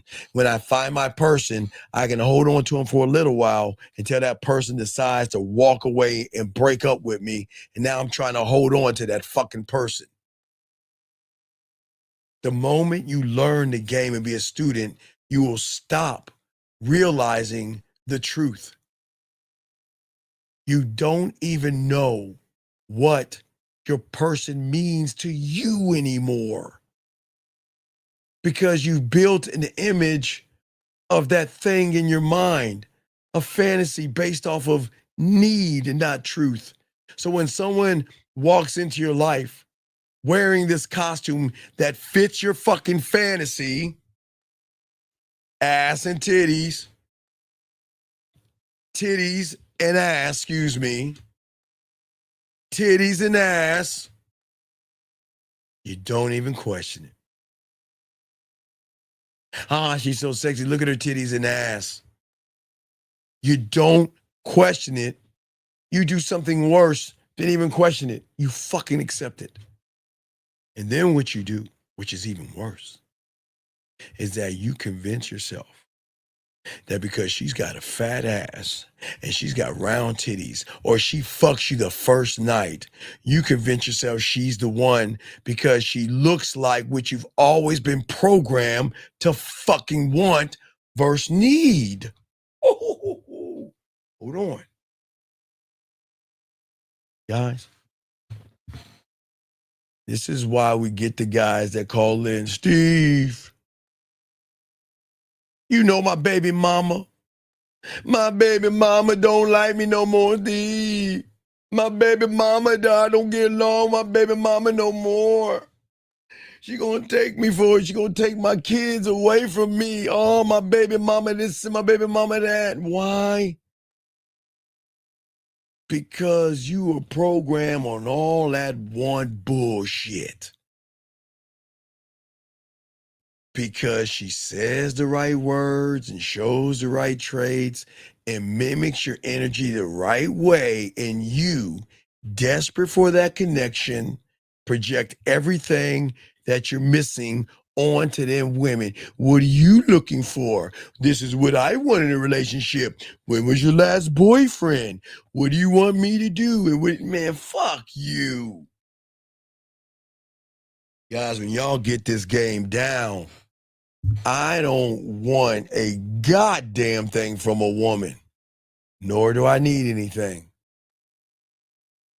Because you guys, you don't fall for the woman behind the ass and titties. You fall for the performance because you only know the performance. Because you don't know the person in the mirror. You don't know him. So you are always going to fall for the version of them that you know how to play the lie like you do. You don't have to wear makeup to pretend to be a nice guy, but you have makeup on. You paint your nails like the women, and you wear makeup, and you have push-up bras and Tampaxes, because all you do, from looks maxing, going to the gym, money, clothes, and status, getting your money up, hypergamy and all that other stuff, is no different from a woman wearing makeup, eyeliner, blush, and mascara. You're pretending to be something, a performance. Performance, looks max, a performance. Go to the gym, a fucking performance. And you don't even know who you are. The fucking woman disrespects you, dogs you up, doesn't show up on time, is disrespectful, plays games, manipulates you, dangles a pussy. But because you like the performance so much, everything that she did all fucked up looks like a challenge, and you're like, God damn, yo, she's challenging me. Ooh, I like that. I like a feisty woman. I like a feisty woman. I don't want a woman to give me everything. I want a feisty woman. Fuck you. What I'm saying to you guys out here, every contradiction looks like she has range and depth. Every manipulation looks like passion, but you call that shit chemistry, and it's confusion. You guys look at something, you think her dysfunction is your destiny, and you're blind because you're not looking through your lens of your truth as a man, because you're so busy lying to yourself that you're actually lying to her, gentlemen. And there lies the problem and the tragedy of everything. And guys, I think we're going to go ahead and wrap this up. But guys, y'all get final questions. We are. But the thing is, at the end of the day, we've got to stop overlooking what's happening on. And we've got to understand that this is not about looks, guys, because I've always told you guys, if you ever think about your great-great-grandparents, maybe not your grandparents, but maybe your great-great-grandparents, and if you ever get a chance, guys, ask your mom or ask your dad about your great-great-grandparents. And ask your mom or dad, hey, mom, dad, can you tell me about my great-grandparents? How long were they together for? Oh, 45 years, 50 years, 60 years. I mean, numbers are high. Few might break up, but not many. But back in the old days, they stuck together. But it wasn't about them sticking together, gentlemen. Gentlemen, let me tell you something. One day y'all might, I don't know if y'all go to the park and jog or whatever, but like I've always told you in the 90s, you will run into an old man and an old woman. They look like two little raisins walking slowly in the park. White hair, hovered over, moving really, really slow. And they're right next to each other. And you want to know why they have that deep connection?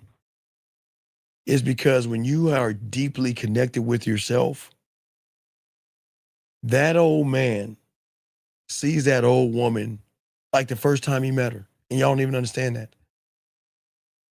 You don't understand that. That's why I keep trying to tell you, we are all going to get old, and we're all going to shrivel up, and we're all going to be raisins and end up worm food or whatever. But when you're that guy, women will always see you. They will see you in a different way. They won't care about your gut. They won't care about your dad bod. They won't care about if you have bumps on your face or slit somewhere, or if you have one eye and you have a patch over your eye, or you got missing some fingers. They will not see you as that. They will see you as someone larger than life, because through their emotions, they feel connected to you, gentlemen. That's what I'm saying to you guys out here. Gentlemen, last round of questions. But guys, I do want to tell you guys, don't forget, we have the show called Unwiring Your Mind, and it's free. We got the first session. We're going to do 6 sessions. It's absolutely free. It's on the playlist that we have on the website. I think I got to add the playlist to the main page on YouTube, but y'all can watch it absolutely free, gentlemen. So if y'all have any questions, please put a Q. I just hope y'all guys ask, and I got you covered.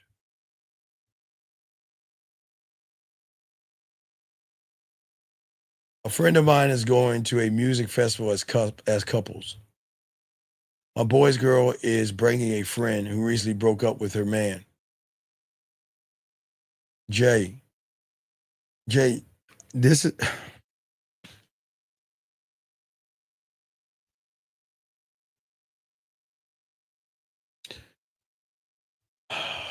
All right, Jay, I'm gonna try to help you out, because this is some... Oops, excuse me. Jay, let me help you out, dog. Let me turn my head around, fuck.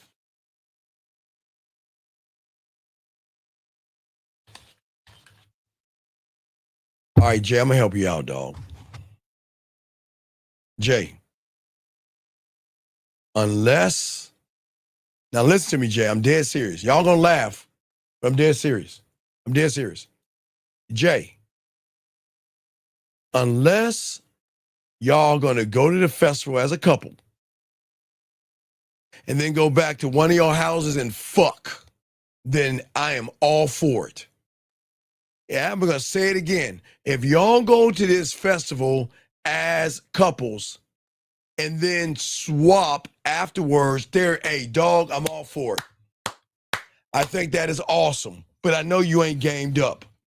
So let me tell you what the fucking problem is with this homophobic, homoerotica, and soft thing that you're doing. You don't go anywhere with couples if y'all are not swapping and you're not fucking. What are you doing? Why would you go with another dude and this girl like you're in elementary school? So you don't even understand what you're even looking at. See what I'm saying, guys? He's so worried about his boy in a homophobic way, he ain't seen the homophobic picture.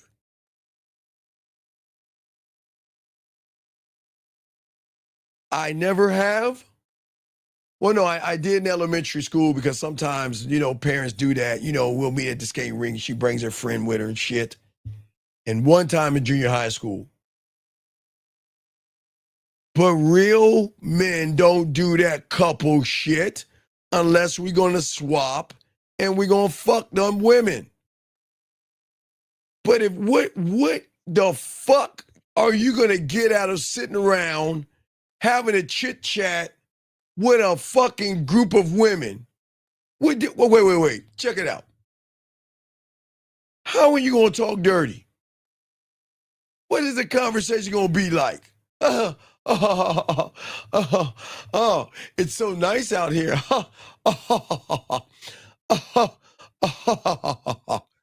Oh, this is such a nice festival. Oh,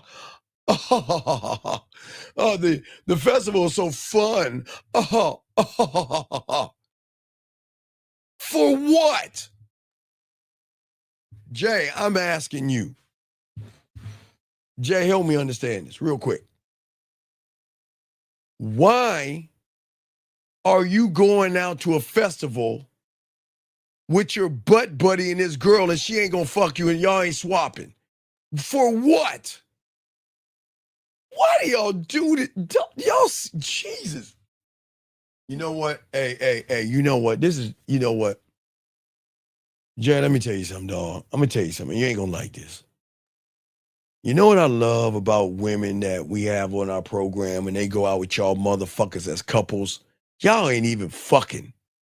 And do you know that she is talking to me while she's hanging out with y'all? Hey, Liz, that's Jay. What the fuck? Please, somebody, please explain to me, Jay, what do you humans do when you hang out with other couples? What do y'all do? What do you talk about? Work? I mean, what is the conversation? Oh my God! I would if any of my boys said we need to go out as couples, we're losing our friendship. Period. We're losing our friendship's over. Over with. Done. And listen, there's nothing wrong with gatherings like Thanksgiving. That's a loophole. Christmas, that's a loophole. Birthday party, that's a loophole. But Jay, are you going to hold the guy's hand in the festival? Well, how does this? Jay, you think it's funny? I'm asking you. What do you do? And the worst part about it is, who asked who? Did you ask him to go? Wait, let me read this right. A friend of mine is going to Music Festival Question. My boy's girl is bringing a friend. Wait. Oh, let me game this out. Wait. A friend of mine is going to a music festival as cousin. Okay. A friend of mine is bringing Wait. My boy's girl is bringing a friend who recently broke up with her man. But I'm trying to do logistics of this shit. How does this work? Hold on, chat room, real quick. Let's game this out. My boy's girl is bringing a friend. Another girl?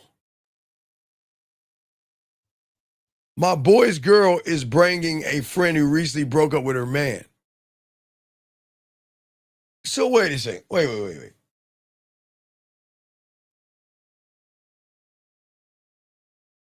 Who's the couple? My boy's girl is bringing a friend. I guess it's a woman who broke up with her man. So who's the couple?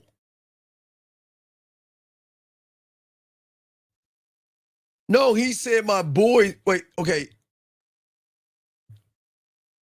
So wait a second. It's gonna be 5 of you. Oh. So wait. Are we? Oh, wait. Oh, is that 5? That's 5 people, right? So it's him and his girl, his boy and his girl in a third wheel. Oh Jesus Christ! 418. What's your name? What's your question, sir? What's up? Yeah, my name is Enz, Coach, and my question is: you always say that you want to good. You always say you want to reverse yourself always. And my question is more about in your book you talk about sound checking, and I was wondering, like you can't say you want to sound check everything, but I was kind of confused more like when you speak or just when you're just being sharp about everything you're doing. No, you got to know your leg spread, your ass cheeks. You got to know your corner shops. You got to know your ice cream place and all that other shit. You got to know all that shit.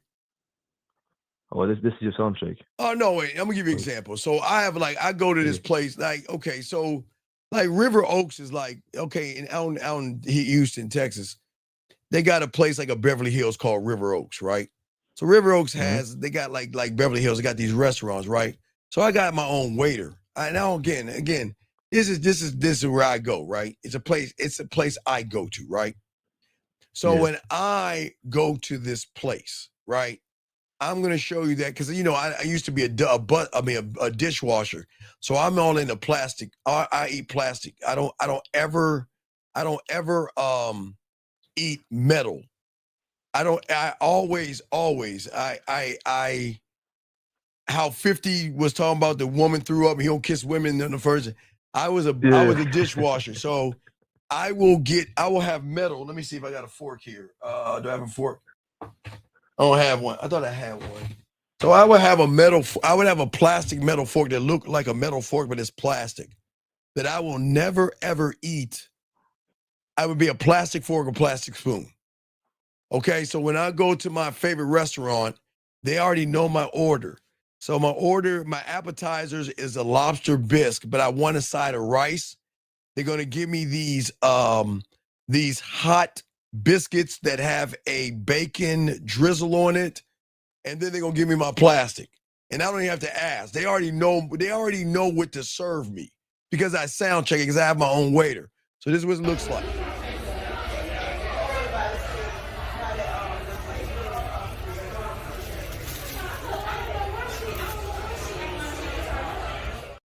So that's my plastic. I didn't bring it forward, but they brought me plastic. Here's my next one.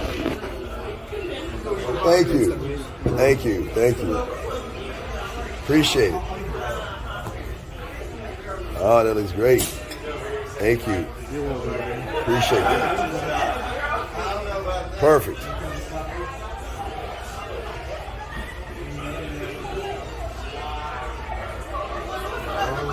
Yes, sir. Thank you. I appreciate it. Thank you, sir. Thank you. Yeah, dog, that's what I'm saying. So the sound check is that you should have your own waiter. That means whenever you go somewhere, you find a waiter that you only deal with so they know your order. So when you sit down, they already have your drink, whatever you have. Period. Does that make sense? Yeah, you're always prepared. Always prepared. Okay, yeah. All right, so I'll throw you back in, man. I appreciate the call, man, because I'm about to wrap it up. But thank you, man, okay? Yeah, appreciate it, sir. All right, respect.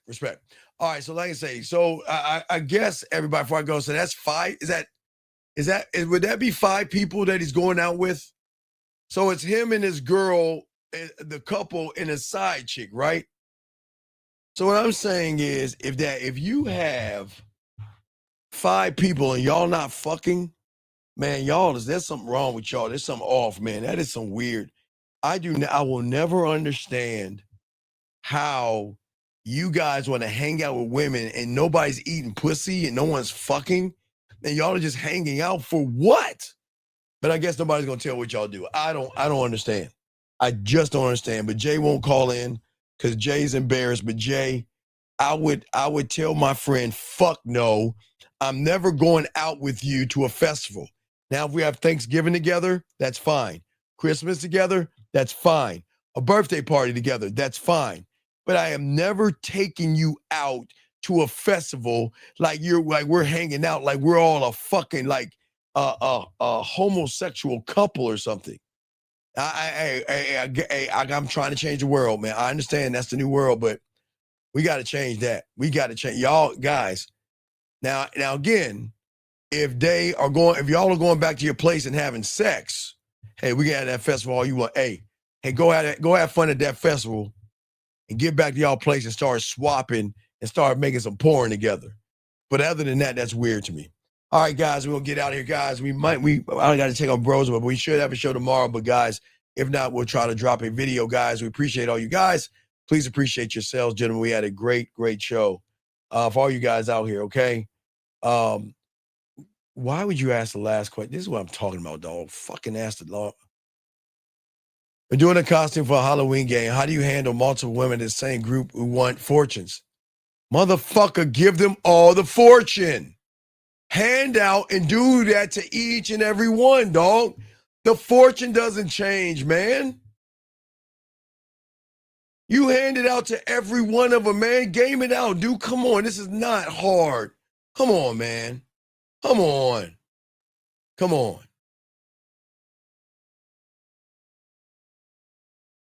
You aren't in bed. No, you ain't in bed, dog. What guy says he's in bed?